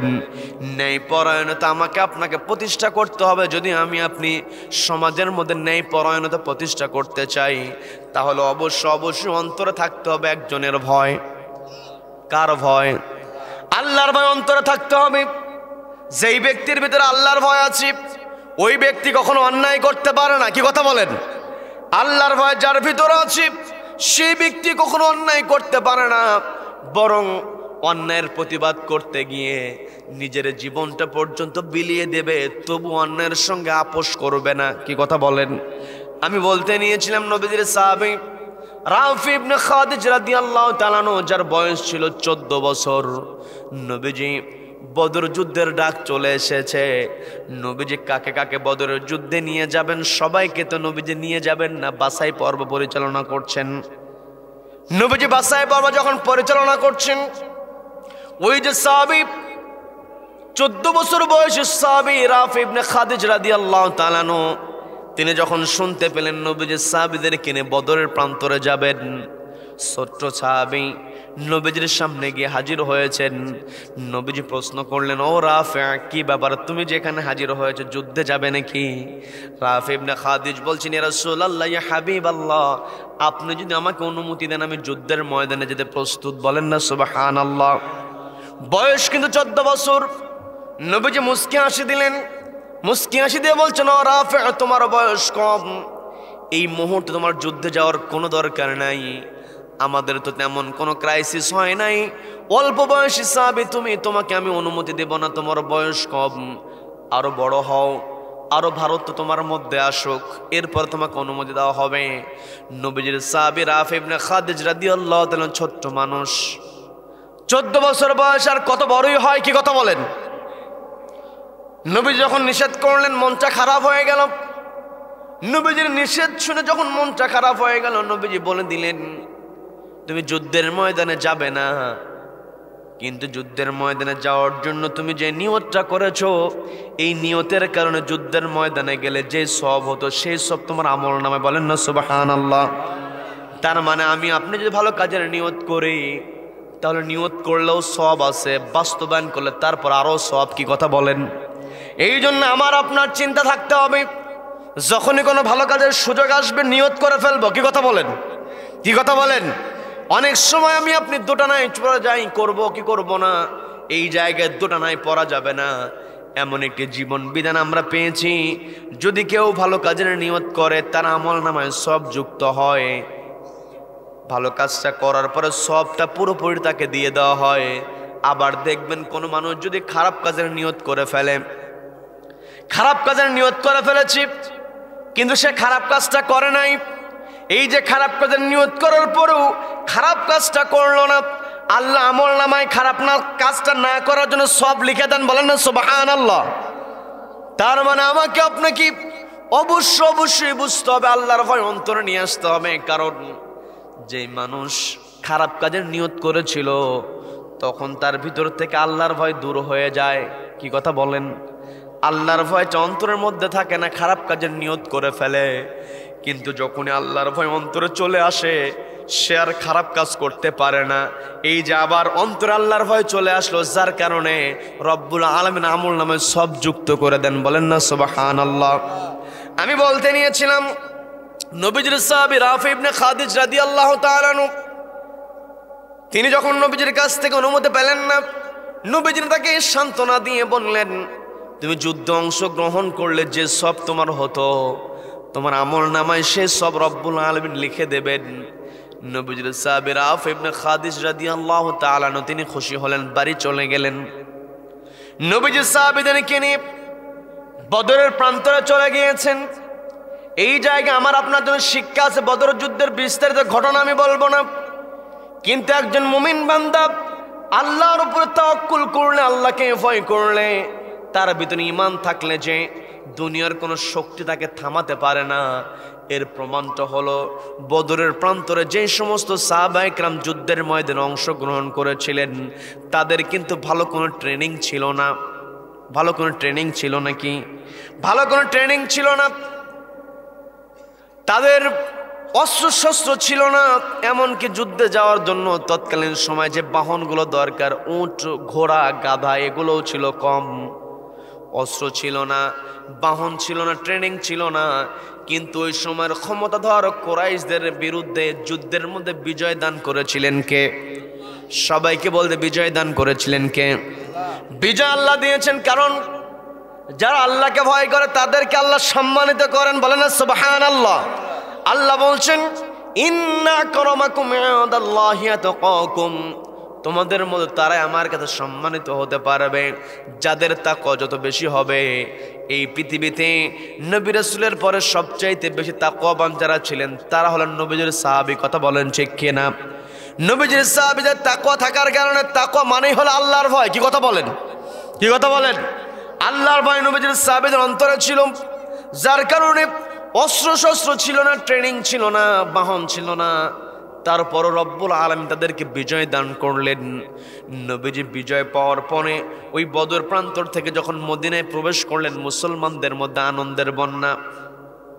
যেই সমস্ত মক্কার কাফেররা মুসলমানদের উপরে নির্যাতন করেছে, জুলুম করেছে, ওই সমস্ত কাফেররা মুসলমানের কাছে পরাজিত হয়েছে, মুসলমানরা খুশি হয়েছে। কিন্তু মক্কার ওই লিডারগুলো এই মুসলমানদের খুশি, বিজয়টাকে মেনে নিতে পারে নাই। ওরা মুসলমানদের উপরে জুলুম করেছে, মুসলমানরা ওদের উপরে বিজয় লাভ করেছে, সহ্য করতে পারে নাই, নতুন করে ষড়যন্ত্র করেছে। আজও দেখবেন মানুষের উপর অত্যাচার করে, পরাজয় হয়ে যায়, পালাতে বাধ্য হয়, পালিয়ে গিয়েও ষড়যন্ত্র করে। আসে না নাই? সবাইকে বলতে হবে আসে না নাই? ওই সময় মক্কার কাফিররা মুসলমানদের কাছে হেরে গিয়েছে, যুদ্ধে পরাজিত হয়েছে। এরপরও ওদের ষড়যন্ত্র থেমেছিল না। ওরা ষড়যন্ত্র করে 1 বছরের মাথায় নতুন করে আবার একটা যুদ্ধের ডাক দিল। সেই যুদ্ধের নাম হলো উহুদ যুদ্ধ। সবাইকে বলতে হবে কোন যুদ্ধ? সবাই বলেন কোন যুদ্ধ? উহুদ যুদ্ধে যখন নবীজি শুনতে পেলেন কাফিররা আবার আক্রমণ করবে, নবীজি একটু চিন্তা করলেন, নবীজি একটু ঘাবড়ে গেলেন। নবীজি চিন্তা করলেন, এই তো মাত্র বছর খানেক আগে মক্কার কুফারদের বিরুদ্ধে আমরা দাঁড়িয়েছিলাম, মুখোমুখি গিয়ে বিজয় লাভ করেছি। এবার তো ওরা ব্যাপক আকারে প্রস্তুতি গ্রহণ করবে। আমার সাহাবীরা কি আবার যেতে চাইবে কিনা, নাকি ভয় করবে? নবীজি যখন একটু চিন্তিত হলেন, নবীজিকে সান্ত্বনার বাণী দিয়েছেন কে? সবাইকে বলতে সান্ত্বনার বাণী দিয়েছেন কে? নবীজি নিজেকে সংবরণ করে নিলেন। ওয়া আলা রাব্বিহিম ইয়াতাওয়াক্কালুন, মুমিন বান্দারা তাওয়াক্কুল করে কার উপরে? সবাইকে বলতে হবে কার উপরে? নবীজি আল্লাহর উপর তাওয়াক্কুল করি আবার ঘোষণা দিলেন, ও আমার সাহাবীরা কে তোমরা কোথায় আছো? ওই কাফেরদেরকে মোকাবেলার জন্য আমাদেরকে আবার উহুদের প্রান্তরে যেতে হবে। নবীজি ঘোষণা দিয়ে দিলেন আবার সাহাবীদেরকে নিয়ে যাবেন। নবীজি কাকে কাকে নিয়ে যাবেন নবীজি অনুমতি দিয়েছেন, নবী লিস্ট করছেন। ওই যে 1 বছর পূর্বে নবীজির সাহাবী ছিলেন রাফি ইবনে খাদিস, তখন তার বয়স ছিল 14 বছর। উহুদ যুদ্ধের ডাক আসার পরে বয়স হয়েছে কত? সবাইকে বলতে হবে কত বছর? 15 বছর বয়সী রাফি ইবনে খাদিস তিনি আবার শুনতে পেলেন নবীজি যুদ্ধের ময়দানে উহুদের প্রান্তরে আবার কাফেরদের মুখোমুখি হবেন। নবীজি নতুন করে সাহাবীদের মধ্য থেকে কাদেরকে নিয়ে যাওয়া যায় নবীজি বাছাই পর্ব পরিচালনা করছেন। এই কথা শোনার সঙ্গে সঙ্গে নবীজির সাহাবী রাফি ইবনে খাদিজ বাড়ি থেকে বের হয়েছেন, নবীজির সঙ্গে সাক্ষাৎ করবেন। বাড়ি থেকে বের হয়েছেন, হঠাৎ করে তার স্মরণ হয়ে গেল 1 বছর পূর্বে চেয়েছিলাম, অল্প বয়সের কারণে নবীজি আমাকে অনুমতি দেয় নাই। আমি যদি এই অবস্থায় নবীজির কাছে আবার গিয়ে অনুমতি চাই, নবীজি হয়তো আমার তো 1 বছর তেমন কোনো পরিবর্তন হয় নাই, 1 বছর তেমন বড় হওয়া যায় না, 1 বছরে কি তেমন কোনো বড় হওয়া যায় নাকি? নবীজির সাহাবী তিনি চিন্তা করলেন 1 বছরে আমার তেমন কোনো গ্রোথ আসে নাই, আমি তেমন কোনো বড় হতে পারি নাই, নবীজির কাছে গেলে নবীজি হয়তো আমাকে অনুমতি দেবেন না। এই কথা চিন্তা করে তিনি চলে গেলেন তার মামার কাছে। মামার কাছে গিয়ে সরাসরি তিনি প্রশ্ন করলেন, মামা আমি যে ভালো তীর নিক্ষেপ করতে পারি এটা কি আপনার জানা আছে নাকি? ওই রাফি ইবনে খাদিজ রাদিয়াল্লাহু তাআলা যখন তার মামাকে জিজ্ঞাসা করলেন, মামা আমি যে ভালো তীর নিক্ষেপ করতে পারি এটা কি আপনার জানা? মামা জবাব দিয়ে বলছেন, তুমি যে ভালো তীর নিক্ষেপ করতে পারো এটা আবার কারো জানা, সবাই তো জানে।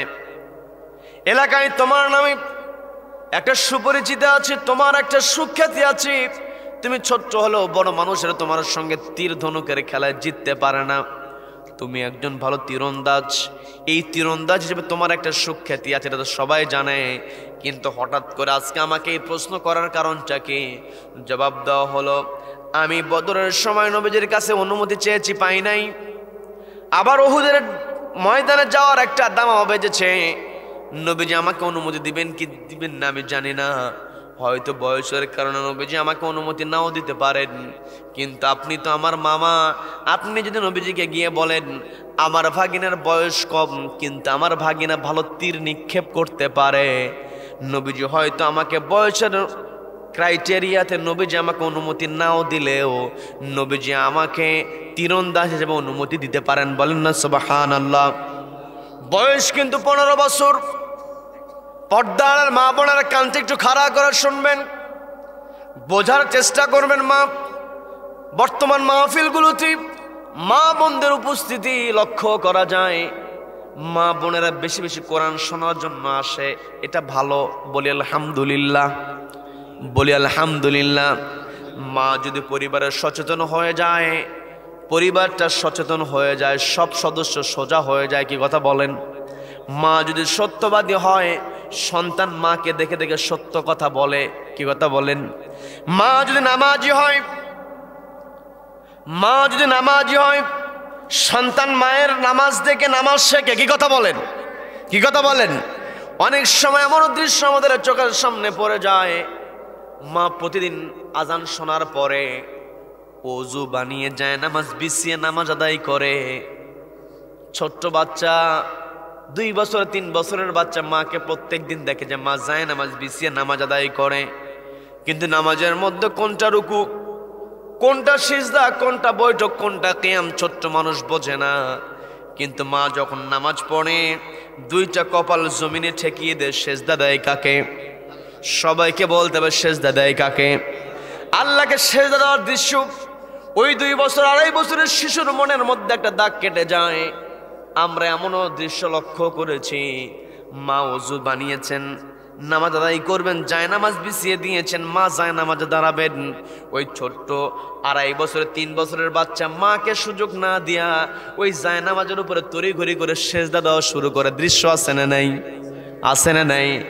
এখন মা আমি আপনাকে ডেকে বলছি, আপনি যদি নামাজ না পড়েন আপনার সন্তান আপনাকে দেখে কেমন করে সেজদা দেবে, কি কথা বলেন? এই জন্য পর্দার মা বোনদের দৃষ্টি আকর্ষণ করে বলছি, মা আপনি নামাজি হয়ে যান, আপনার সন্তান নামাজি হবে, কি কথা বলেন? বর্তমান সময় সন্তানের কেরিয়ার নিয়ে, সন্তানের বিষয় নিয়ে সবচাইতে বেশি চিন্তিত হচ্ছে মা, বাবার চাইতে মায়ের চিন্তা বেশি, কি কথা বলেন? পেটে যখন সন্তান চলে আসে, সন্তান ছেলে হলে কোথায় পড়াবে, মেয়ে হলে কেমন করে বড় করবে, সন্তান পেটের মধ্যে থাকতেই পরিকল্পনা শেষ, কি কথা বলেন? মা আপনার সন্তানের ব্যাপারে আপনাকে অবশ্যই সচেতন হতে হবে, কারণ এই যে ইসলাম আমরা পেয়েছি, নারী জাতির সহযোগিতা ছাড়া ইসলাম আমরা সহজে পেতাম না, কথা বলেন ঠিক কিনা? নবীজিকে সবচাইতে বেশি যিনি সহযোগিতা করেছেন তিনি হলেন খাদিজাতুল কুবরা রাদিয়াল্লাহু তাআলা আনহা। আবার এই ইসলামের জন্য সবার আগে যিনি শহীদ হয়েছেন, পুরুষ মানুষ কিন্তু সবার আগে শাহাদত বরণ করতে পারে নাই, সবার আগে শাহাদত বরণ করেছেন সুমাইয়া রাদিয়াল্লাহু তাআলা আনহা, কি কথা বলেন? কি কথা বলেন? মা, আপনাকে আমি দৃষ্টি আকর্ষণ করে বলছি, এই তাফসীর মাহফিলে আপনাকে দৃষ্টি আকর্ষণ করে আমি যে কথাগুলো বলি সেটা হলো, সন্তানের ব্যাপারে আপনাকে সচেতন হতে হবে। আপনার সন্তানকে আপনি ম্যাথ শেখানোর জন্য গণিত শিখাবেন, ফিজিক্স পড়াবে, কেমিস্ট্রি পড়াবে, ইংরেজি পড়াবে। কোথায় পড়ালে ইংরেজি ভালো শেখানো যায়, কার কাছে দিলে ভালো ম্যাথ করানো যায়, পিতামাতার টেনশন আছে না নেই? কোথায় পড়ালে সন্তান সায়েন্স ভালো বুঝবে, বিজ্ঞানকে ভালো পড়াতে পারে, খুঁজে খুঁজে বের করা হয়। কি কথা বলেন? আপনার সন্তানকে আপনি অবশ্যই ম্যাথ করাবেন, ইংরেজি পড়াবেন, সায়েন্স পড়াবেন, কোনো আপত্তি নাই, অবশ্যই পড়াতে হবে। কারণ রাষ্ট্র পরিচালনার জন্য, দেশ পরিচালিত হওয়ার জন্য বিভিন্ন সেক্টরে বিভিন্ন যোগ্যতার মানুষের দরকার। কি কথা বলেন? কি কথা বলেন? সন্তানকে ডাক্তার বানাতে হবে, সন্তানকে ইঞ্জিনিয়ার বানাতে হবে, সন্তানকে ব্যারিস্টার বানাতে হবে। কি কথা বলেন? কি কথা বলেন? কিন্তু সবার আগে শর্ত হলো সন্তানকে আল্লাহর ভয় ঢুকিয়ে দিতে হবে। কি কথা বলেন? যেই সন্তানের মধ্যে ছোট্টবেলায় আল্লাহর ভয় ঢুকিয়ে দেওয়া হয়, ওই সন্তান যখন ডাক্তার হবে সে প্রকৃত ডাক্তার হবে, সে ডাক্তারের নামে কখনো কসাই হবে না। কি কথা বলেন? সন্তানকে যদি আপনি ছোটবেলায় আল্লাহর ভয় অন্তরে ঢুকিয়ে দিতে পারি, সন্তান বড় হয়ে ইঞ্জিনিয়ার হবে, সেই ইঞ্জিনিয়ারই হবে যে ইঞ্জিনিয়ার রডের বদলে বাঁশ দেয় না। কি কথা বলেন? কি কথা বলেন? যেই সন্তানের ভিতরে, যে ইঞ্জিনিয়ারের ভিতরে আল্লাহর ভয় আছে, ওই ইঞ্জিনিয়ার কখনো রডের বদলে বাঁশ দিতে পারে না। অথচ আমার দেশে বিভিন্ন সময় আমরা খবরে দেখতে পাই, ভিডিও পর্যন্ত চলে আসে, রডের বদলে বাঁশ দিয়ে বিল্ডিং করে। আছে না নাই? আছে না নাই? তার মানে সন্তানকে ছোটবেলা থেকে জবাবদিহিতার শিক্ষা দেওয়া হয় নাই। সন্তানকে বোঝানো হয়েছে সফল হতে হবে, টাকা ইনকাম করতে হবে, গাড়ি বাড়ি করতে হবে। সন্তান বুঝেছে যেহেতু আমার ধনাঢ্য হতে হবে, অর্থকরী করতে হবে, তখন সে হালাল হারাম ভুলে গিয়েছে। একটাই কারণ, তার অন্তরে ভয় নাই আল্লাহর। আল্লাহর ভয় যার অন্তরে নাই, ওর কাছে হালালও যা, হারামও তা। কি কথা বলেন? কি কথা বলেন? এই জন্য মা, আপনাকে দৃষ্টি আকর্ষণ করে বলছি, এখানে অনেক কিশোর তরুণ ভাইয়েরা আছে, যুবক ভাইদেরকে দৃষ্টি আকর্ষণ করে বলবো, তরুণেরা একটু দুষ্টামি করবেই। কি কথা বলেন? তরুণ কিশোরদের দুষ্টামি আছে না নাই? আছে না নাই? দুষ্টামি করা যাবে, কিন্তু ফাজলামি করা যাবে। কি কথা বলেন? দুষ্টামি করবে, যা কিছুই করুক না কেন। এই পৃথিবীতে আমাকে আপনাকে আল্লাহ পাঠিয়েছেন, আমি আপনি যদি ইমানদার হই, ইমানদারের পরিচয় হলো সে নামাজ আদায় করবে। কি কথা বলেন? সন্তান, এই তো জানুয়ারি মাস আমাদের প্রায় মাঝামাঝি, অর্ধেক সময় এসেছি। কিছুদিন পূর্বে রেজাল্ট দিয়েছে। সন্তান যদি ক্লাসে ফার্স্ট হয়, মা বাবা যেখানে সুযোগ পায় গল্পের ফাঁক দিয়া সন্তানের রেজাল্টের কথা কখন বলবে, যে আমার ছেলে কিন্তু এবার প্রথম হয়েছে, আমার মেয়ে কিন্তু প্রথম হয়েছে। বলে কি বলে না? ছেলে যদি 1000 মার্কসের মধ্যে 950-এর উপর মার্কস পেয়ে যায়, প্রত্যেকটা সাবজেক্টে 90-এর উপরে মার্কস পায়, বাপ মা কিন্তু প্রশংসা করেন, আমার ছেলে এই করেছে, আমার মেয়ে এই করেছে। বলে কি বলে না? বলবে, কারণ সন্তানের ভালো দেখলে সন্তানের চাইতে মায়েরা বেশি খুশি হয়, সন্তানের চাইতে বাবারা বেশি খুশি হয়। কি কথা বলেন? কিন্তু হ্যাঁ, আপনার সন্তান ক্লাসে সর্বোচ্চ মার্কস পেয়েছে, আপনি অবশ্যই প্রশংসা করবেন। আপনার সন্তান দেশের গুরুত্বপূর্ণ চেয়ারে বসে চাকরি পেয়েছে, আপনি অবশ্যই প্রশংসা করবেন। কিন্তু আপনার প্রশংসার ধরনটা এমন হবে যে আমার সন্তান ক্লাসে সর্বোচ্চ মার্কস পেয়েছে, আমার সন্তান পড়াশোনায় খুবই মনোযোগী, কিন্তু যখন আমার সন্তান মসজিদের মিনার থেকে আদান তার কানের মধ্যে ঢুকে যায়, ও তার পড়াশোনা বাদ দিয়ে সবার আগে নামাজে দাঁড়িয়ে যায়। এই কথা মা যদি আপনি প্রশংসা করতে পারেন, বাবা আপনার প্রশংসা যদি এমন হয় যে আমার সন্তান নামাজে যেমন, আমার সন্তান ক্লাসে তেমন, এই প্রশংসা যদি আপনি করতে পারেন, এই সন্তান আমাকে আপনাকে জান্নাতে নিয়ে যাবে। কথা বলেন ঠিক কিনা? এই জন্য সন্তানকে নামাজের শিক্ষা দিতে হবে। সন্তান বড় অফিসার হয়েছে, বাপ মা প্রশংসা করে, হ্যাঁ অবশ্যই প্রশংসা করবে, কিন্তু প্রশংসাটা এমন হতে হবে যে আমার সন্তান এত বড় অফিসার, আমার সন্তান চাইলেই কলমের খোঁচা দিয়ে লক্ষ লক্ষ টাকা আত্মসাৎ করতে পারে, কিন্তু আমার সন্তানকে আমি এমন করে গড়ে তুলেছি, আমার সন্তানের অবৈধ ইনকামের সুযোগ আছে, কিন্তু আল্লাহকে ভয় করে আমার সন্তান 1 টাকার ঘুষ খায় না। এই প্রশংসা যদি আপনি করতে পারেন, তবেই আপনার জন্য সন্তান হয়ে যাবে জান্নাতের কারণ। কি কথা বলেন? কি কথা বলেন? এই জন্য সন্তানের প্রশংসা হবে। আমার আপনার পরিচয় যত বড় পরিচয় হোক না কেন, আমার আপনার এক নম্বরের পরিচয় হলো আমরা গোলামকার। গোলামকার, আল্লাহর গোলাম, নবীজির পরিচয়। বিরক্ত হচ্ছেন আমার কথায়? আপনারা হয়তো মনে করেছেন যে আমি ঘটনা বলতে নিয়েছিলাম, 15 বছর বয়সে সাহাবী, মনে হয় ভুলে গেছি, ভুলে যায়নি, মনে আছে। শুনবেন তো? শুনবেন তো? আলোচনা চলবে কতক্ষণ? সারা রাত। বক্তা কাত হোক আর সোজা থাকুক। কোরআন এমন একটি কিতাব, যতদিন পর্যন্ত পূর্ব দিগন্ত থেকে সূর্য উদিত হয়ে পশ্চিম আকাশে অস্ত যাবে, ততদিন পর্যন্ত কোরআনের কথা হবে। কোন কোরআন বিদ্বেষী কোরআনকে থামাতে পারবে না। কারা কারা এই মতের পক্ষে আছেন, দুহাত আল্লাহকে দেখান।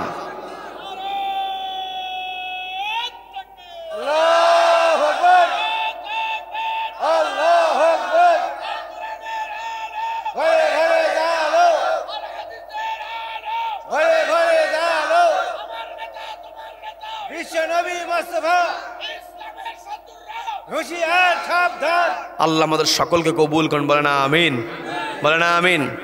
সম্মানিত দিনী ভাইয়েরা, এই কোরআনের কথা চলবে, বরং যারা কোরআনকে থামানোর চেষ্টা করবে কোরআন থেকে যাবে, কোরআন বিদ্বেষীরা পালাতে বাধ্য হবে। এই কোরআন এসেছে, কোরআন কার কথা? কার কথা? আল্লাহর কালাম। আল্লাহর কালাম কে থামাতে পারে? আমাদের কোরআনের পাখিকে দীর্ঘ 13টা বছর বন্দী অবস্থায় রেখে দিয়েছিল, কোরআনকে থামাতে পেরেছে? থামাতে পারে নাই। এই জায়গায় দেখেন, আপনাদের নামের এখানে একটা আমি আপনাদেরকে একটু বুঝাইয়া দেই। এখানে কিন্তু লেখা হচ্ছে তাফসিরুল কোরআন ও ওয়াজ মাহফিল। তার মানে আগের দিনে হেডলাইনটা হতো ওয়াজ মাহফিল, আজিমুশান মাহফিল, তারপর ইসালে সব সভা, এই হেডলাইন হতো। কিন্তু গোটা বাংলাদেশে এখন যেই ইসলামী সম্মেলন যেগুলো হয়, মানুষরা যেখানে দ্বীনি শিক্ষা গ্রহণ করে, সেখানে হেডলাইনটা দেওয়া হয় তাফসিরুল কোরআন মাহফিল।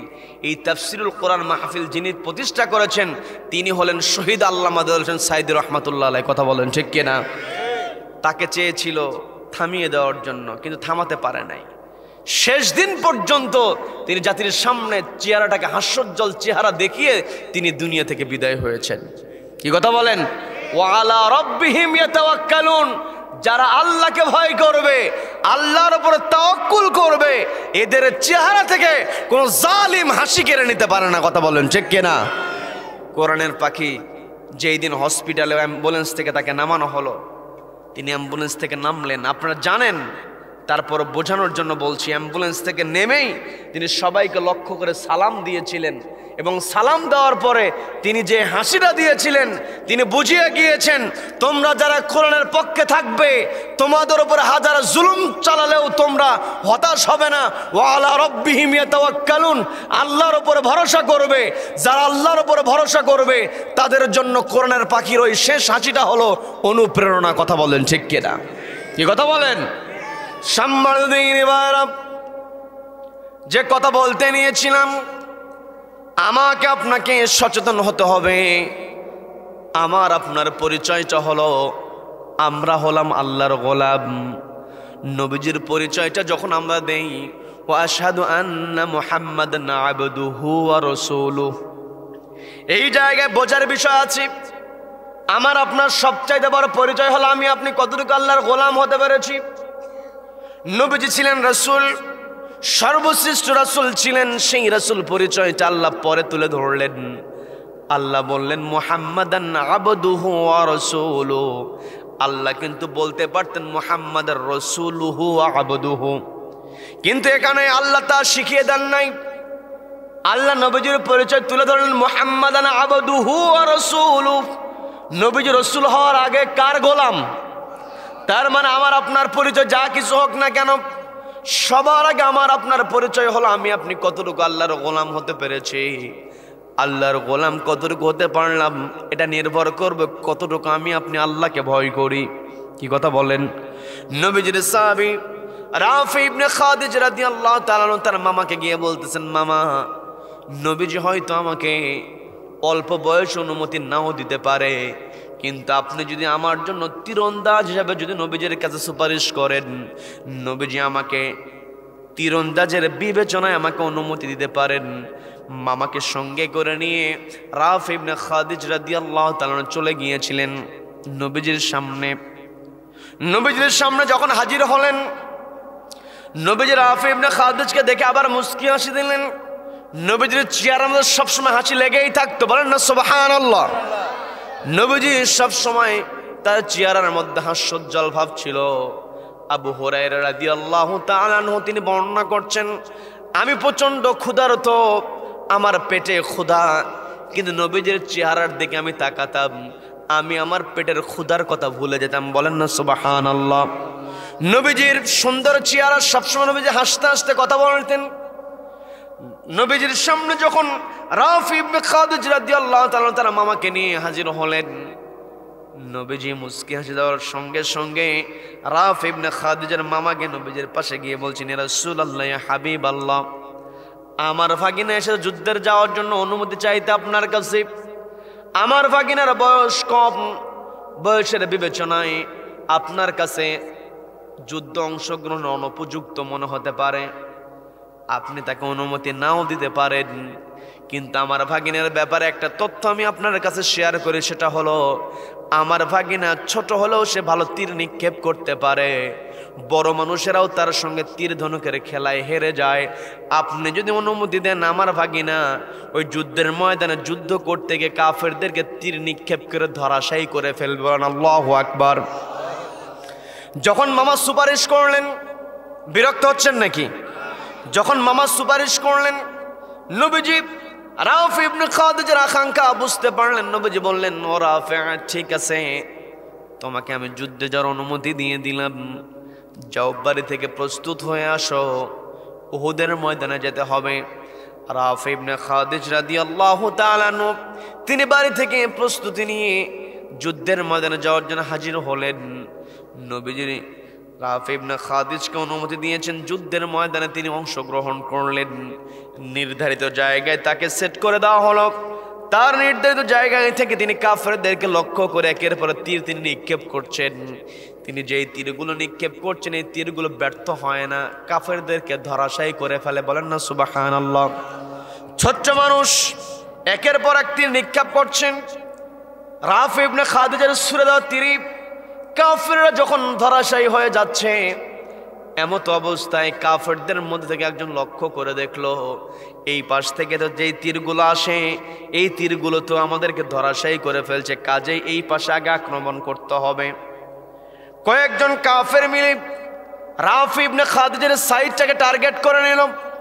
রাফি ইবনে খাদিজ রাদিয়াল্লাহু তাআলা আনহুকে টার্গেট করে যখন একের পর এক তীর নিক্ষেপ করছে, একের পর এক তীর নিক্ষেপ করছে, রাফি ইবনে খাদিজ নিজেকে সেখান থেকে রক্ষা করেন, আবার তীর নিক্ষেপ করেন। এমনই করে করে একটা পর্যায়ে ছোট্ট মানুষ উপর্যুপরি তীর যখন কয়েকজন মিলে রাফি ইবনে খাদিজের দিকে লক্ষ্য করে ছুটছিলেন, ওই কাফেরদের ছোড়া তীর থেকে নবীজির সাহাবী নিজেকে আর তিনি হেফাজত করতে পারলেন না। একটা তীর এসে ওই ছোট্ট মানুষের বুকের পাঁজর দিয়ে দেহের মধ্যে ঢুকে গেল। ছোট্ট মানুষ তীরবিদ্ধ হওয়ার পরে জমিনে তিনি পড়ে গেলেন, রক্তাক্ত হয়ে গিয়েছেন। নবীজির কান পর্যন্ত যখন সংবাদটা পৌঁছে গিয়েছে, নবীজি যখন শুনতে পেলেন, দয়ার নবী, মায়ার নবী, নবীজির পরিচয়টা আল্লাহ এমন করে তুলে ধরলেন, ওয়ামা আরসালনাকা ইল্লা রাহমাতাল লিল আলামিন, ওগো নবী, আমি আপনাকে জগতের সমূহের জন্য রহমত করে প্রেরণ করেছি, বলেন না সুবহানাল্লাহ। আল্লাহর পরিচয় হলো আলহামদুলিল্লাহি রাব্বিল আলামিন। আমি আপনি প্রতিনিয়ত নামাজের মধ্যে পড়ি, সব সময় তেলাওয়াত করছি আলহামদুলিল্লাহি রাব্বিল আলামিন। সমস্ত প্রশংসা জগতের সমূহের প্রতিপালক আল্লাহর জন্য। আল্লাহর পরিচয় হলো আল্লাহ হলেন রব্বুল আলামিন, আর নবীদের পরিচয় হলো নবীজি রাহমাতুল লিল আলামিন, বলেন না সুবহানাল্লাহ। রহমতের নবী, মায়ার নবী যখন শুনতে পেলেন আমার কম বয়সী সাহাবী তীরবিদ্ধ হয়েছে, নবীজি বুঝতে পারলেন ছোট্ট মানুষ, প্রচন্ড যন্ত্রণা হচ্ছে। নবীজির মনের মধ্যে আকাঙ্ক্ষা জেগে গেল, নবীজি রাফি ইবনে খাদিজের চেহারাটা দেখতে চাইলেন। সাহাবীদেরকে লক্ষ্য করে বললেন, এখানে বিড়ি খায় কে? বিড়ি খাও, দূরে চলে যান, দূরে গিয়ে বিড়ি খান। আশেপাশে কেউ বিড়ি খাচ্ছে, অবশ্যই বিড়ি খাচ্ছে, হয় ফেলে দেন অথবা দূরে চলে যান। আচ্ছা এদিকে সম্মানিত দিনী ভাইরা, থাক থাক, সম্মানিত দিনী ভাইরা, যে কথা বলতে নিয়েছিলাম, রাফি ইবনে খাদিজ রাদিয়াল্লাহু তাআলা যখন তীরবিদ্ধ হলেন, নবীজি সাহাবীদের সামনে মনের কথা ব্যক্ত করলেন, কে আছো তোমরা? আমার ছোট্ট সাহাবী রাফি নাকি তীরবিদ্ধ হয়েছে, আমি একটু রাফি ইবনে খাদিজকে দেখতে চাই, তোমরা কে আছো? রাফিকে আমার সামনে হাজির করবে। নবী যখন এই কথা বললেন, বলার সঙ্গে সঙ্গে কয়েকজন সাহাবী মিলে রাফি ইবনে খাদিজ রাদিয়াল্লাহু তাআলা আনহুকে নবীজির সামনে হাজির করলেন, কোলে করে নিয়ে এসেছেন, নবীজির সামনে শয়া দিবেন মতো অবস্থায় নবীজি বলতেছেন ওকে শয়া দিও না, ওর মাথাটা আমার উরুর উপরে রাখো, বলেন না সুবহানাল্লাহ। নবীজি দয়ার নবী রাফি ইবনে খাদিজ রাদিয়াল্লাহু তাআলা আনহু নবীজির কোলের মধ্যে যখন মাথাটা রেখে দিলেন, রাফি ইবনে খাদিজ রাদিয়াল্লাহু তাআলা আনহু চোখ বেয়ে আর পানি অঝরে পড়ছে। দেখবেন অনেক সময় আমরা খুশি হয়ে গেলে চোখ দিয়ে কিন্তু পানি পড়তে থাকে, কি কথা বলেন? রাফি ইবনে খাদিজ এমনিতে ব্যথায় তার চোখে পানি, কিন্তু যখনই তিনি রহমতের নবী রাহমাতুল লিল আলামিন জনাবে মুহাম্মদুর রাসূলুল্লাহ বলেন সাল্লাল্লাহু আলাইহি ওয়াসাল্লাম, নবীজির কোলের মধ্যে যখন তিনি মাথাটা রাখলেন, আনন্দ তার বেড়ে গেল, আনন্দ তার চোখ বেয়ে পানি আরো বেশি পড়ছে। কিন্তু নবীজি বলতেছেন, নবীজি বুঝতে পারলেন, নবীজি মনে করলেন রাফি ইবনে খাদিজ প্রচন্ড ব্যথায় তার চোখ বেয়ে পানি পড়ছে। নবীজি বলতেছেন, ও রাফি, কি দরকার ছিল যুদ্ধের ময়দানে আমি তোমাকে অনুমতি দিই নাই, মামাকে নিয়ে সুপারিশ করে যুদ্ধের ময়দানে হাজির হয়েছ, আজকে যুদ্ধের ময়দানে আসার কারণে তোমাকে তীরবিদ্ধ হতে হয়েছে, কি দরকার ছিল? প্রয়োজন তো ছিল না। আজকে যুদ্ধের ময়দানে আসার কারণে তোমার প্রচন্ড কষ্ট হচ্ছে, যন্ত্রণা হচ্ছে, কেন? তোমার কি দরকার ছিল আসার? আজকে যুদ্ধের ময়দানে যদি তুমি না আসতে তাহলে তোমাকে এত কষ্ট করতে হতো না। রাফি ইবনে খাদিজ জবাব দিয়ে বলছেন, ইয়া রাসূলুল্লাহ, ইয়া হাবিবাল্লাহ, আপনি যথার্থ বলেছেন, আপনি সত্য বলেছেন, আমি যদি যুদ্ধের ময়দানে না আসতাম আমার শরীরে তীরবিদ্ধ হতো না, আমার কষ্ট হতো না, এটা যেমন সত্য কথা, আমি যদি যুদ্ধের ময়দানে না আসতাম নবীজি আপনার কোলের মধ্যে আমি মাথাও দিতে পারতাম না, বলেন না সুবহানাল্লাহ। ছোট্ট সাহাবী রাফি ইবনে খাদিজ রাদিয়াল্লাহু তাআলা যখন নবীজিকে বললেন, ইয়া রাসূলুল্লাহ, ইয়া হাবিবাল্লাহ, আজকে যুদ্ধের ময়দানে হাজির হয়েছি, যুদ্ধের ময়দানে হাজির হওয়ার কারণে আমার শরীরের মধ্যে তীরবিদ্ধ হয়েছে, যার কারণে আমি আপনার কোলের মধ্যে মাথাটা রাখতে পেরেছি। নবীজিকে যখন এই কথা বলা হলো, নবীজি বললেন, ও রাফি, তোমার বয়স কম হতে পারে কিন্তু তোমার ঈমানটা পরিপূর্ণ, বলেন না সুবহানাল্লাহ। রাফি ইবনে খাদিজ বলছেন, ইয়া রাসূলুল্লাহ, ইয়া হাবিবাল্লাহ, আমার ঈমান কতটুকু পরিপূর্ণ তা বলতে পারলাম না, তবে আমার মনের মধ্যে একটা আশা অপূর্ণ রয়ে গিয়েছে, আমার একটা আশা এখনো পূরণ হলো না। নবীজি বলছেন, রাফি, তুমি আজকে যে আশার কথা বলবে সে আশাটাই পূরণ করা হবে, বলেন না সুবহানাল্লাহ। রাফি ইবনে খাদিজ বলছেন, ইয়া রাসূলুল্লাহ, ইয়া হাবিবাল্লাহ, আমার আশা তো কেমন করে পূরণ হবে, কারণ আমি যখন যুদ্ধে বাড়ি থেকে বের হয়েছি তখন আল্লাহর কাছে আমি ফরিয়াদ করেছি, আমি আর জীবন নিয়ে বাড়িতে ফিরতে চাই না, উহুদের ময়দানে একেবারে জীবনটা দিয়ে কিয়ামতের কঠিন ময়দানে উহুদের শহীদ হিসেবে আমি দাঁড়াতে চাই, এই নিয়ত করে আমি বাড়ি থেকে বের হয়েছি। আল্লাহর কাছে আমি দোয়া করেছি, আল্লাহ আমি যেন উহুদের ময়দানে শহীদ হয়ে যাই, কিন্তু বর্তমান সময় আমার যে সিচুয়েশন, আমার শরীরে যে অবস্থা, আমার শরীরে তীরবিদ্ধ হয়েছে, আমার তো মনে হয় আপনারা আমার শরীর থেকে তীরটা বের করার পরে আমার চিকিৎসা চলবে, আমার শরীর থেকে তীরটা বের করবে, চিকিৎসা করা হবে, চিকিৎসা করলে আমি সুস্থ হয়ে যাব, আবার এই অসুস্থ শরীর নিয়ে যে আমি যুদ্ধের ময়দানে যাব আপনি তো সে অনুমতিও দিবেন না। আমি যদি সুস্থ হয়ে যাই তাহলে তো আমার পরিচয় হয়ে যাবে আমি গাজী, কিন্তু আমি তো গাজী হতে চাই না, আমি তো শহীদ হতে চেয়েছি। বলেন না সুবহানাল্লাহ। বয়স কত? 15 বছর বয়স। অথচ মা বোনদেরকে লক্ষ্য করা যায় সন্তানের বয়স 15, 16, 17, 18, বলে সবে মাত্র 18 বছর। এখনই নামাজের জন্য এত তাগিদ দেব, বড় হলে এমনিতেই পড়বে, এমন কথা বলার অধিক অভিভাবক আছে না নাই? সবাইকে বলতে পারছে না নাই? আজকে সন্তানকে মোহাব্বত করে আপনি নামাজের কথা বলছেন না, এই সন্তান কিয়ামতের ময়দানে আপনার বিরুদ্ধে মামলা দায়ের করবে কার কাছে? রব্বানা আরিনাল লাযাইনা আদাল্লানা মিনাল জিন্নি ওয়াল ইনস নাজআলহুমা তাহতা আকদামিনা লিয়াকুনা মিনাল আসফালিন।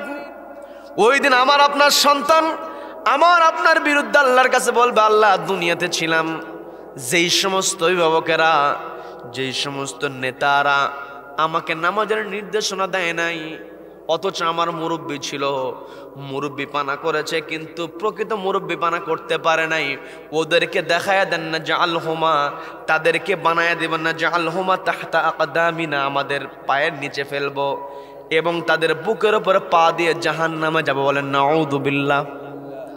তার মানে সন্তান কি গড়ে তুলতে হবে, সন্তানকে কতটুকু শিক্ষা দিলাম। এই জন্য আমাকে আপনাকে প্রশ্ন করবেন কে? সবাইকে বলতে প্রশ্ন করবেন কে? সন্তানের ব্যাপারে সচেতন হতে হবে। হযরত ওমর রাদিয়াল্লাহু তাআলা আনহু, তার নাম আমরা সকলেই শুনেছি। হযরত ওমর রাদিয়াল্লাহু তাআলা আনহু সন্তানের ব্যাপারে কঠোর ছিলেন।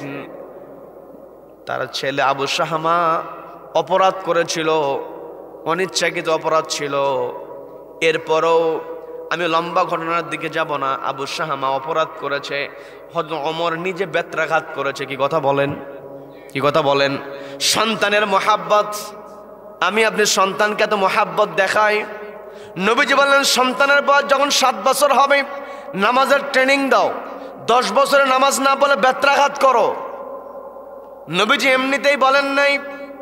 আমি আপনি যখন গাছের চারা রোপণ করি, গাছটাকে পরিচর্যা করা হয় শুরুতে নাকি কাটার আগে?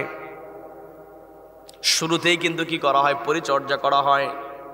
গাছটা যখন বড় হয়ে যায় এরপরে বছরে একদিন না আসলেও চলে। কি কথা বলেন? কিন্তু শুরুতেই তাকে করতে হয়, ভুল পথে চলে যেতে পারে, অর্থাৎ সন্তান ভুল পথে চলে যেতে পারে। গাছ যেমন গরু ছাগল খেয়ে ফেলতে পারে, এর ভয়ে আমি আপনি পরিচর্যা করি, বেড়া দিয়ে রক্ষা করার চেষ্টা করি। সন্তানকেও তেমনি শয়তানের আক্রমণ থেকে রক্ষা করতে হবে। কি কথা বলেন? কি কথা বলেন? আল্লাহর ভয় অন্তরে ঢুকিয়ে দিতে হবে। হযরত ওমর রাদিয়াল্লাহু তাআলার কথা তো বলতে নিয়েছিলাম, সামান্য একটু বলে নেই। হযরত ওমর রাদিয়াল্লাহু তাআলা সন্তানের ব্যাপারে কেমন সচেতন ছিলেন। তারা এমনিতেই এত সম্মানিত হন নাই। এই যে আজকে জুমার রাত, নাকি আজকে বুধবার, কালকের রাত পার হলে পরশুদিন জুমার দিন। জুমার দিনে ইমাম সাহেব তিনি যখন খুতবা শেষ করেন, দ্বিতীয় খুতবা, ও আসাদ্দুহুম ফি আমরিল্লাহি ওমর, হযরত ওমরের নাম আছে না নাই? আছে না নাই? হযরত ওমর এমনিতেই তার নামটা খুতবাতে আসে নাই, সেই নামের কাম করতে হয়েছে। কি কথা বলেন? ওমর রাদিয়াল্লাহু তাআলা কেমন সচেতন ছিলেন বোঝার চেষ্টা করেন। তিনি একদিন মাঠের মধ্যে দিয়ে যাচ্ছিলেন, লক্ষ্য করে দেখলেন অনেকগুলো উট মাঠের মধ্যে চড়ে বেড়ায়। দেখবেন বিশেষ করে যখন ধান কেটে ফেলা হয়, চড়ার মধ্যে কিন্তু গরু ছাগলগুলো ছেড়ে দেওয়া হয়। কি কথা বলেন? ওই রকম মাঠের মধ্যে উটগুলোকে ছেড়ে দেওয়া হয়েছে ঘাস খাওয়ার জন্য। উটগুলো ঘাস খায়। হযরত ওমর মাঠের পাশ দিয়ে যাচ্ছিলেন, হঠাৎ করে তিনি লক্ষ্য করে দিলেন অনেকগুলো উটের মধ্যে একটা উট অপেক্ষাকৃত মোটা তাজা। তিনি চিন্তা করলেন উটের মালিকটাকে, উটের মালিকের কাছ থেকে তথ্য নিয়ে যদি আমি আমার নাগরিককে বলতে পারি, আমার জনগণকে বলতে পারি, তারাও মোটা তাজা করতে পারবে, উপকৃত হবে। তার মানে যাদের অন্তরে আল্লাহর ভয় থাকবে, তারা যখন চেয়ারে বসে যাবে, ক্ষমতায় বসে যাবে, নিজেদের পকেটের চিন্তা করবে না, জনগণের চিন্তা করবে। কথা বলেন ঠিক কিনা? হয়তো ওমর রাদিয়াল্লাহু তাআলা তিনি চিন্তা করলেন উটের মালিকের কাছ থেকে উট কেমন করে মোটা তাজা করলো, এই তথ্যটা নিয়ে আমি যদি জনগণকে জানিয়ে দিতে পারি, আমার জনগণ উপকৃত হবে। জনগণের উপকার করতে পারলে উপকার আছে না নাই? আল্লাহর আরশের নিচে আল্লাহ জায়গা দিবেন 7 শ্রেণীর মানুষকে, আমি বিস্তারিত সেই দিকে যাব না। যেই দিন আরশের নিচে আল্লাহর ছায়া ছাড়া কোনো ছায়া থাকবে না। 1 নাম্বার যাদের ছায়ার কথা বলা হয়েছে ইমামুন আদিলুন, যারা হবেন ন্যায়পরায়ণ শাসক। কেউ যদি ন্যায়পরায়ণ শাসক হতে চায় অন্তরে ভয় থাকতে হবে কার? সবাইকে বলতে হবে কার ভয়? আল্লাহর ভয় অন্তরে। হযরত ওমর রাদিয়াল্লাহু তাআলা আনহু তিনি বললেন, কোন গোয়েন্দা সংস্থাকে দায়িত্ব দিয়ে বললেন, তার কর্মচারীদেরকে দায়িত্ব দিয়ে বললেন, খোঁজ নিয়ে দেখো তো মাঠের মধ্যে যেই মোটা তাজা উটটা দেখলাম, উটের মালিকটাকে। হযরত ওমর রাদিয়াল্লাহু তাআলা আনহুর সামনে তথ্য নিয়ে হাজির হয়েছে। হযরত ওমর জিজ্ঞাসা করলেন, উটের মালিককে? জবাব দেওয়া হলো, আপনি উটের মালিককে খুঁজতে বলছেন, অথচ উটের মালিক আপনার বাড়ির মধ্যেই আছে। বলে, আমার বাড়ির মধ্যে আছে মানে আপনার ছেলের উট? শোনার সঙ্গে সঙ্গে তিনি তার ছেলেকে ডাক দিলেন। ছেলেকে ডাক দিয়ে বলতেছেন, মাঠের মধ্যে দেখলাম ভালোই তো উটের পরিচর্যা করো, উটটা মোটা তাজা হয়েছে, কেমন করে যত্ন করো অন্যান্য উটের চাইতে, তোমার উটটাকে মোটা তাজা দেখলাম, কোন রহস্য আছে একটু বলো। জবাব দেওয়া হলো, আমি তেমন কোনো যত্ন নেই না, প্রত্যেকদিন সকালবেলা মাঠের মধ্যে ছেড়ে দেই, সন্ধ্যাবেলায় ঘরে উঠাই, অতিরিক্ত তো আমি কোনো কেয়ার করি না। হযরত ওমরকে যখন এই জবাব দেওয়া হলো, হযরত ওমর রাদিয়াল্লাহু তাআলা তার কাছে জবাবটা উপযুক্ত মনে হলো না, কারণ অতিরিক্ত কেয়ার না করলে তো উট এরকম মোটা হওয়ার কথা না।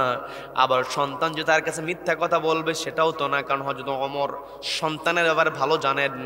আপনার সন্তান কোনটা মিথ্যা বলতে পারে আর কোনটা বলতে পারে না পিতামাতার কিন্তু ভালো জানা আছে। কি কথা বলেন? কি কথা বলেন? সন্তানকে সেভাবে গড়ে তুলতে হবে। হযরত ওমর তার সন্তানের সঙ্গে আর কথা বাড়ালেন না। আরও যারা সচেতন গোয়েন্দা সংস্থার যারা দায়িত্বে আছে তাদেরকে ডাক দিয়ে বললেন, দেখো তো আসলে ওই উটটা কেমন করে মোটা তাজা হয়েছে, একটু খোঁজ নেওয়া দরকার। যখন বলা হলো, গোয়েন্দা সংস্থা তথ্য নিয়ে হযরত ওমরের সামনে হাজির হয়েছেন। হাজির হয়ে বলছে, আমিরুল মুমিনিন, আপনার সন্তান যে কথাটা বলেছিল উটের জন্য অতিরিক্ত সে কোনো কেয়ার করে না, কথা সত্য, কিন্তু একটা বিষয়ের মধ্যে লুকায়িত আছে। বলে, কি বিষয়? সেটা হলো, আপনার সন্তান মাঠের মধ্যে যখন উটটাকে ছেড়ে দেয়, ওই উট রাখালেরা যখন দেখে চিনতে পারে এটা খলিফার পুত্রের উট, যার কারণে যেই জায়গাতে ভালো ঘাস আছে সেই জায়গাতে ঘাস খাওয়ার সুবিধা করে দেয়। বিশেষ করে যখন পানি পান করার সময় হয়, সবার আগে খলিফার পুত্রের উটকে পানি পান করানো হয়। এই যে দেখেন, খলিফার পুত্রের উট হওয়ার কারণ অতিরিক্ত সুবিধা। আজও সমাজের মধ্যে এমপির সঙ্গে যদি ভালো সম্পর্ক থাকে, মেম্বার চেয়ারম্যানের কাছের মানুষ যদি হয়, সে কিন্তু নিজেকে অনেক বড় মনে করে, সুবিধা বেশি নিতে চায়। আছে না নাই? আছে না নাই? এগুলো করা যাবে নাকি? হয়তো ওমর রাদিয়াল্লাহু তাআলা যখনই শুনতে পেলেন খলিফার পুত্রের উট হওয়ার কারণে অতিরিক্ত সুবিধা দেওয়া হয়, এই কথা জানার সঙ্গে সঙ্গে তিনি দ্রুত তার ছেলেকে আবার ডাক দিলেন। ডাক দিয়ে বলছেন, তোমার যে উট আছে উটটা তুমি দ্রুত বিক্রি করে ফেলো। তোমার উটটা যখন বিক্রি করবে তখন সবচাইতে কম দাম যেটা হবে, দুর্বল যেই উট হবে সেই উটের দামটাও শুনে নেবে। পিতার অর্ডার শোনার পরে তিনি উটটা বিক্রি করলেন। পিতার সামনে যখন হাজির হয়েছেন, পিতা প্রশ্ন করলেন, উট বিক্রি করেছো নাকি? বলে, হ্যাঁ বিক্রি করেছে। বলে, কত? বলে, এত মুদ্রা। তোমাকে যখন বলেছিলাম সবচাইতে দুর্বল উটের দামটাও শুনে নেবে, শুনে নিয়েছো নাকি? বলে, হ্যাঁ শুনে নিয়েছি। বলে, কত? বলে, এত। তাহলে তোমার উটের দাম থেকে ওই কম দামি উটের দামটা বিয়োগ করো, অতিরিক্ত যে অর্থ হবে এই অর্থটা রাষ্ট্রীয় কোষাগারে জমা দিয়ে দাও। বলেন আল্লাহু আকবার। ছেলে এতক্ষণ কোনো কথাই বলেন নাই, কোনো আপিলই করেন নাই। এখন বলছেন, এতক্ষণ আপনি আমাকে যা করতে বলেছেন আমি করেছি, এখন আপনি আমাকে বলছেন অতিরিক্ত টাকা জমা দেওয়ার জন্য। জমা দিতে আমার কোনো আপত্তি নাই, তবে আপনি আমাকে এই অর্ডারটা দেওয়ার কারণটা কি একটু জানতে পারি? বলা হলো, তোমার উট, তুমি আমার ছেলে, তোমার উট হলো খলিফার পুত্রের উট, যার কারণে মাঠের মধ্যে যখন গিয়েছে খলিফার পুত্রের উট হওয়ার কারণে অতিরিক্ত সুবিধা নিয়েছে, ঘাস খাওয়ার ক্ষেত্রে সুবিধা পেয়েছে, পানি পান করার ক্ষেত্রে সুবিধা পেয়েছে। এই যে সুবিধা নিয়ে স্বাস্থ্য ভালো হয়েছে, মোটা তাজা হয়েছে, কিয়ামতের ময়দানে আল্লাহ যদি আমাকে প্রশ্ন করেন, তোমার ছেলে উট লালন পালন করতে গিয়ে তুমি খলিফা হওয়ার সুবিধা গ্রহণ করেছে, এর জবাব দাও। এই প্রশ্ন যদি আল্লাহ কিয়ামতের ময়দানে আমাকে করেন, আমি ওমর বিন্দু পরিমাণ জবাব দিতে পারবো না। বলেন আল্লাহু আকবার। হযরত ওমর এমনিতে সম্মানিত হন নাই, অথচ এমপির নিজের ভাই হতে হয় না, পাড়া প্রতিবেশী অথবা ভাই মানে ছোট ভাইয়ের বন্ধু অথবা বউয়ের ভাই, দাপট আছে না নাই? আছে না নাই? এই যে নাম ভাঙ্গি অতিরিক্ত সুবিধা নাই। আমি আপনি হয়তো মনে করছি আমি বড় চেয়ারে বসে আছি, যার কারণে ইচ্ছা মতো আমি আমার কাছের মানুষকে সহযোগিতা করছি। যদি যোগ্যতা ছাড়া কাউকে সহযোগিতা করা হয়, কিয়ামতের ময়দানে প্রত্যেকটা ব্যাপারে প্রশ্ন করবেন কে? আলাইসাল্লাহু বিআহকামিল হাকিমিন। যেই দিন আল্লাহ বিচার কায়েম করবেন, ওই দিন বাঁচার কোনো উপায় থাকবে না। কথা বলেন ঠিক কিনা? এই জন্য মুমিনের এক নম্বর বৈশিষ্ট্য হতে হবে, মুমিন ভয় করবে কাকে? ওয়াজিলাত কুলুবুহুম, আল্লাহর ভয়ে তার অন্তরটা কেঁপে উঠতে হবে। সম্মানিত বন্ধুগণ, আমি যে কথা বলতে নিয়েছিলাম, ওই যে নবীজির সাহাবী রাফি ইবনে খাদিজ রাদিয়াল্লাহু তাআলা আনহু নবীজিকে যখন বললেন, ইয়া রাসূলুল্লাহ, ইয়া হাবিবাল্লাহ, আমার তো ইচ্ছা ছিল আমি যুদ্ধের ময়দানে শহীদ হয়ে যাব, অথচ আমার যে কন্ডিশন, আমার চিকিৎসা হলে আমি তো গাজী হয়ে যাব। আবার এই অবস্থায় আপনি তো আমাকে আর যুদ্ধে যাওয়ার অনুমতি দেবেন না, আমি তো আর শহীদ হতে পারবো না। নবীজি বললেন, তোমার সামনে আমি দুইটা পদ্ধতি, তোমার সামনে আমি দুইটা উপায় হাজির করব। দুইটা উপায়ের মধ্যে তোমার জন্য শাহাদাতের ইচ্ছা পূরণ হবে এমন সুযোগ থাকবে। যখন নবীজি এই কথা বললেন, রাফি ইবনে খাদিজ বলেন কোন দুইটা উপায়? যখন এই কথা বলা হলো, নবীজি বললেন, একটা তো তুমি নিজেই বলেছো, তোমার শরীর থেকে তীরটা বের করে চিকিৎসা করা হলে তোমার পরিচয়টা হয়ে যাবে গাজী। তবে তোমার জন্য আরেকটা অফার আমি দিতে পারি, সেটা হলো, দ্বিতীয় নম্বর যে অফার আমি তোমাকে দিতে পারি সেটা হলো, তোমার শরীর থেকে আমি তীরের ফলাটা বের করব না, শুধুমাত্র কাঠিটা পৃথক করে নেব। তোমার দেহের মধ্যে তীরের ফলাটা ঢুকে গিয়েছে, এই তীরের ফলাটা বের করা হবে না, লোহার খণ্ড তোমার দেহের মধ্যে থেকে যাবে। এই লোহার খণ্ড যদি দেহের মধ্যে থেকে যায়, তোমার ক্ষতস্থান কখনো শুকাবে না। যতদিন তুমি বেঁচে থাকবে তোমার ক্ষতস্থান থেকে যাবে। যেই দিন তুমি মারা যাবে, তোমার ক্ষতস্থান নিয়ে তুমি মারা যাবে। এবং যেই দিন তুমি ওই যে কিয়ামতের কঠিন ময়দানে তোমাকে কবর থেকে ওঠানো হবে, তোমার ওই দেহের মধ্যে ক্ষতস্থান তখন থেকে যাবে। আমি তোমার ওই ক্ষতস্থানটা দেখিয়ে আল্লাহকে সুপারিশ করবো, আল্লাহ এই যে ক্ষতস্থান তুমি দেখতে পাচ্ছ, আল্লাহ তো সবকিছুই জানেন। তারপর নবীজি বলছেন সান্ত্বনা দেওয়ার জন্য, আল্লাহর উপর আস্থা রাখার জন্য। কথা বলেন ঠিক কিনা? কি কথা বলেন? নবীজি যখন রাফি ইবনে খাদিজকে বলছেন ওই ক্ষতস্থান দেখায় আমি আল্লাহর কাছে সুপারিশ করব, উহুদের ময়দানে তুমি ক্ষতস্থান, তোমার ক্ষত হয়েছে, এই ক্ষত দিয়ে তোমাকে শহীদের জন্য আমি আল্লাহর কাছে সুপারিশ করব। তবে তোমাকে ভেবেচিন্তে সিদ্ধান্ত নিতে হবে, কারণ তোমার দেহের মধ্যে যদি আমি লোহার খণ্ডটা রেখে দেই, তাহলে তোমার ক্ষতস্থান কখনো শুকাবে না, তোমার তীব্র যন্ত্রণা হবে, ব্যথা হবে, তোমাকে সবসময় চিকিৎসার মধ্যেই থাকতে হবে, তোমাকে কষ্টের মধ্যে থাকতে হবে। তুমি ভেবেচিন্তে সিদ্ধান্ত গ্রহণ করো, কোনটা করো, তীর ফলাসহ বের করবো নাকি তীরের ফলাটা দেহের মধ্যে রাখবো? তুমি যেইটা বলবে সেটা আজকে করা হবে। নবীজির সাহাবী রাফি ইবনে খাদিজ রাদিয়াল্লাহু তাআলা বলছেন, ইয়া রাসূলুল্লাহ, ইয়া হাবিবাল্লাহ, আপনি যেহেতু আমাকে বলেছেন আমার দেহের মধ্যে তীরের ফলা থেকে গেলে যতই আমার কষ্ট হোক না কেন, আমি শহীদের মর্যাদার কথা আপনার মুখ থেকে শুনেছি, দুনিয়ার কষ্ট আমি মেনে নিতে পারি, দুনিয়ার কষ্টকে আমি মানব, তবুও শাহাদাতের দরজাকে আমি হারাতে চাই না। বলেন আল্লাহু আকবার। সবাইকে বলতে হবে সাহাবীর বয়স কত? সবাই বলেন কত বছর? 15 বছর বয়সের সাহাবী যখন নবীজিকে এই কথা বললেন, নবীজি রাফি ইবনে খাদিজের দেহের মধ্যে তীরের ফলাটা রেখে দিলেন, কাঠিটা আলাদা হয়ে গেল।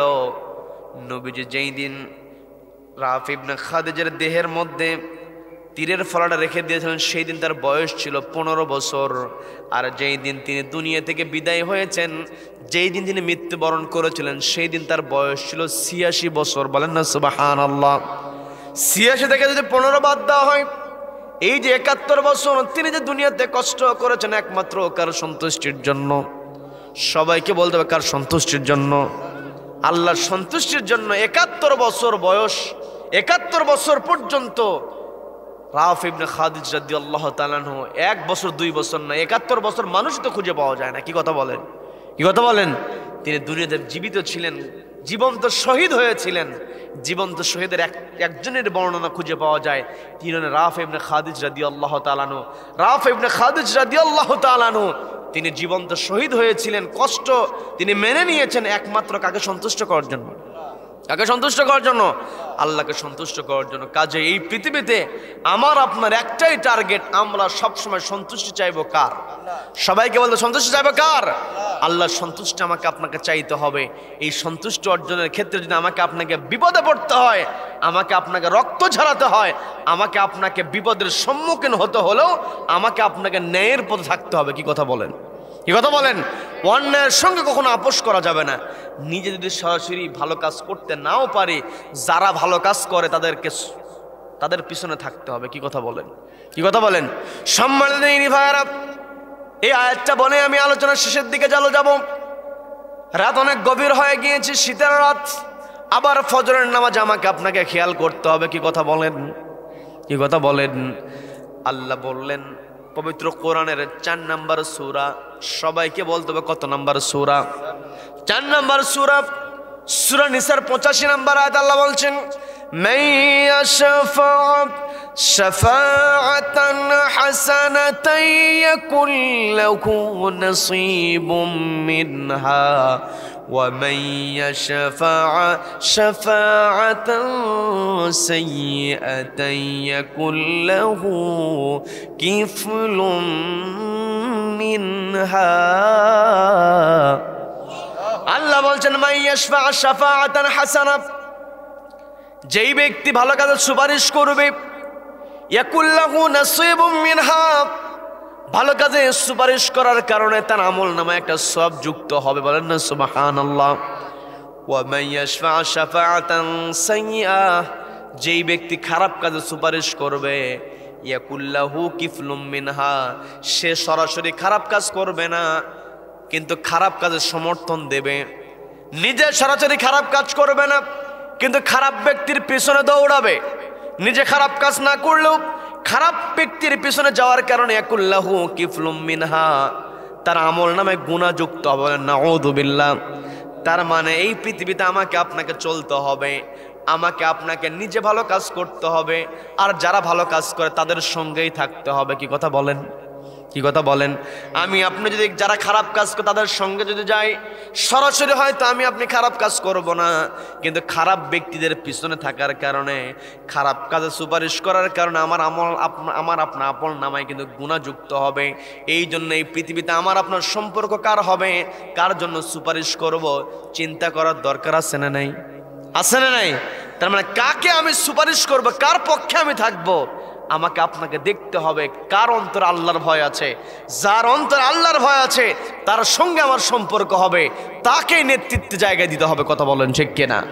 যেই ব্যক্তি ভালো কাজ করবে তার পিছনে যেতে হবে, যেই ব্যক্তি খারাপ কাজ করবে যত সম্পর্কে আমার আপনার থাকুক না কেন।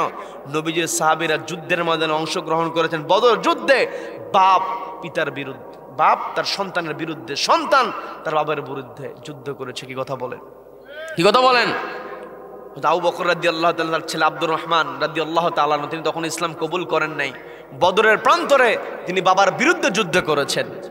তিনি পরবর্তীতে বললেন, কথোপকথনের এক পর্যায়ে বললেন, আমি যুদ্ধের ময়দানে আপনাকে দেখেছি, কিন্তু আপনাকে দেখে আমি সরে গিয়েছি, আপনি আমার বাপ, আপনাকে আমি কেমন করে আঘাত করি। কিন্তু আবু বকর রাদিয়াল্লাহু তাআলা তিনি বললেন, আমিও তোমাকে খুঁজেছি, কিন্তু তুমি আমার নজরে পড়ো না। যদি আমার নজরে পড়তা আমি তোমাকে দুনিয়া থেকে বিদায় করে দিতাম। বলেন আল্লাহু আকবার। তার মানে ইসলামের ক্ষেত্রে সন্তান, বাপ, চাচা, ভাই যাই হোক না কেন, ন্যায় যেখানে আছে সেই ন্যায়ের পক্ষে থাকতে হবে। এতে কে মন খারাপ করলো আর কে রেগে গেল, কে কি করলো, এগুলো দেখার বিষয় মুসলমানের কখনো হতে পারে? মুসলমান সবসময় দেখবে একজনের সন্তুষ্টি, তিনি কে? তিনি কে? তার মানে এই পৃথিবীতে আপনি যদি আল্লাহকে সন্তুষ্ট করতে চাই, আল্লাহ বললেন তা'মুরুনা বিল মা'রুফ, তোমরা সৎ কাজে আদেশ দেবে, ওয়া তানহাউনা আনিল মুনকার, অসৎ কাজে বাধা প্রদান করবে। তোমরা যদি এই কাজ করতে পারো, আল্লাহ স্পষ্ট জানিয়ে দিলেন, তুজাহিদুনা ফি সাবিলিল্লাহি বিআমওয়ালিকুম ওয়া আনফুসিকুম যালিকুম খায়রুল লাকুম ইন কুনতুম তা'লামুন। তোমরা তোমাদের কল্যাণ যদি বুঝতে পারতে, আল্লাহ নিজেই বললেন তুনজিকুম মিন আযাবিন আলিম। তোমরা যদি আল্লাহর রাস্তায় সংগ্রাম চালিয়ে যাও, সৎ কাজের আদেশ দিতে পারো, অসৎ কাজে বাধা প্রদান করতে পারো, তাহলে এই অসৎ কাজে বাধা প্রদান করা, সৎ কাজের আদেশ দেওয়া, এটা তোমাদেরকে জাহান্নামের আযাব থেকে বাঁচিয়ে দেবে। বলেন না সুবহানাল্লাহ, বলেন সুবহানাল্লাহ। তার মানে এই পৃথিবীতে আমি আপনি যতদিন বেঁচে থাকবো, আমার আপনার পক্ষ হবে ন্যায়ের পক্ষ। কি কথা বলেন, কি কথা বলেন? আমার আপনার কথা হবে আল্লাহর সন্তুষ্টির কথা। আমি আপনি এই পৃথিবী যতদিন পর্যন্ত বেঁচে থাকবো, আমার আপনার নির্দিষ্ট সীমা ফুরিয়ে গেলে এই পৃথিবীতে আমার আপনার কষ্ট, যেই কষ্ট আছে কষ্টের একটা শেষ আছে। কি কথা বলেন, কি কথা বলেন? কিন্তু আখিরাতে যদি আমার আপনার কষ্ট শুরু হয়, আল্লাহ না করুক আমার আপনার ফায়সালা যদি জাহান্নাম হয়, ওখান থেকে বাঁচার কোনো উপায় নাই। কি কথা বলেন? উপায় আছে? নাই। এই পৃথিবীতে হয়তো আল্লাহর পথে চলতে গিয়ে আমার আপনার একটু কষ্ট হবে। এই যে শীতের রাতে ওযু করতে গেলে কষ্ট হয়, এই কষ্টকে যদি কষ্ট মনে করি তাহলে তো বড় কষ্ট থেকে বাঁচতে পারবে না। যেমন আপনার অসুস্থ হয়েছেন, ইঞ্জেকশন পুশ করতে গেলে শরীরে যখন ইঞ্জেকশন ঢুকানো হয় তখন ব্যথা হয়। এখন আপনি যদি মনে করেন যে না, এই ব্যথা দেওয়া যাবে না, অতএব আমি এই কষ্ট করে ইঞ্জেকশন নিতে পারবো না, ইঞ্জেকশন আপনি নেবেন না, সুস্থ হবেন না, আপনার বড় কষ্ট হবে। কি কথা বলেন, কি কথা বলেন? এই দেখবেন অনেক সময় ইঞ্জেকশন নিতে চায় না, একেবারে 4 জনে হাত পা ধরে জোর করে ইঞ্জেকশন কি পুশ করে দেওয়া হয়, সামান্য কষ্ট দেওয়া হয় বড় কষ্ট থেকে বাঁচার জন্য। ঠিক তেমনি এই পৃথিবীতে আল্লাহর পথে চলতে গেলে হয়তো আমার আপনার কষ্ট আসতে পারে, কিন্তু এই কষ্টটা আমার আপনার জন্য সাময়িকের কষ্ট।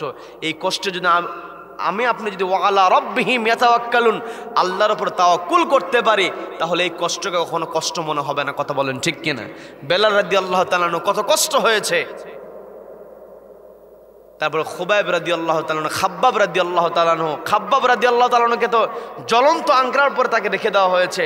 তার শরীরের চর্বিগুলো গলে গলে গিয়ে ওই আগুনগুলো নিভিয়ে গিয়েছে, গর্ত হয়ে গিয়েছে শরীরের মধ্যে। তারা কষ্টগুলো সহ্য করতে পেরেছিলেন একটাই কারণ, ওয়া আলা রাব্বিহিম ইয়াতাওয়াক্কালুন, তারা ভরসা করেছে কার উপরে? সবাইকে বলতে হবে কার উপরে? তার মানে মুমিন বান্দার 1 নম্বর বৈশিষ্ট্য, মুমিন বান্দারা ভয় করবে আল্লাহকে। এরপর মুমিন বান্দা তাদের ঈমানটাকে বৃদ্ধি করবে। ওয়াইদা তুলিয়াত আলাইহিম আয়াতুহু জাদাতহুম ঈমানা, ঈমানদার বান্দাদের ঈমান বৃদ্ধি পাবে কোরআন তেলাওয়াত শুনলে। কাজেই পর্দালের মা বোনদেরকেও দৃষ্টি আকর্ষণ করে সর্বশেষ কথা আমি যেটা বলবো, আপনার পরিবারটাকে আপনি কোরআনের পরিবার বানায় দেন। সন্তানকে আপনি দিনটা শুরু করে দেন কোরআন তেলাওয়াত দিয়া। সন্তানকে আপনি কোরআন তেলাওয়াতের শিক্ষা দিয়ে দেন। সন্তান কোরআন তেলাওয়াত করবে, আপনি সেই তেলাওয়াত শুনবেন, আপনার ঈমান বেড়ে যাবে। আপনি তেলাওয়াত করবেন, আপনার সন্তান শুনবে, আপনার সন্তানের ঈমান বেড়ে যাবে। রব্বুল আলামিন সমস্ত পরিবারকে কোরআনের পরিবার হিসেবে কবুল করেন, বলেন আমিন। আমি আপনি যে পরিবারটাকে কোরআনের পরিবার বানাতে পারি, ওয়া আলা রাব্বিহিম ইয়াতাওয়াক্কালুন, আমি আপনি আল্লাহর উপর তাওয়াক্কুল করতে পারবো। আর যার ভিতরে আল্লাহর উপর তাওয়াক্কুল আছে, ওই ব্যক্তি তা'মুরুনা বিল মা'রুফ, সৎ কাজের আদেশ দিতে পারে, ওয়া তানহাউনা আনিল মুনকার, অসৎ কাজে বাধা প্রদান করতে পারে। রব্বুল আলামিন আমাদেরকে এই পৃথিবীতে সৎ পথে চলে অসৎ পথের বিরুদ্ধে দাঁড়িয়ে সংগ্রাম করে আল্লাহর সন্তুষ্টি অর্জনের মাধ্যমে এই দুনিয়া থেকে বিদায় হওয়ার তৌফিক আল্লাহ আমাদেরকে দান করুন, বলেন আমিন।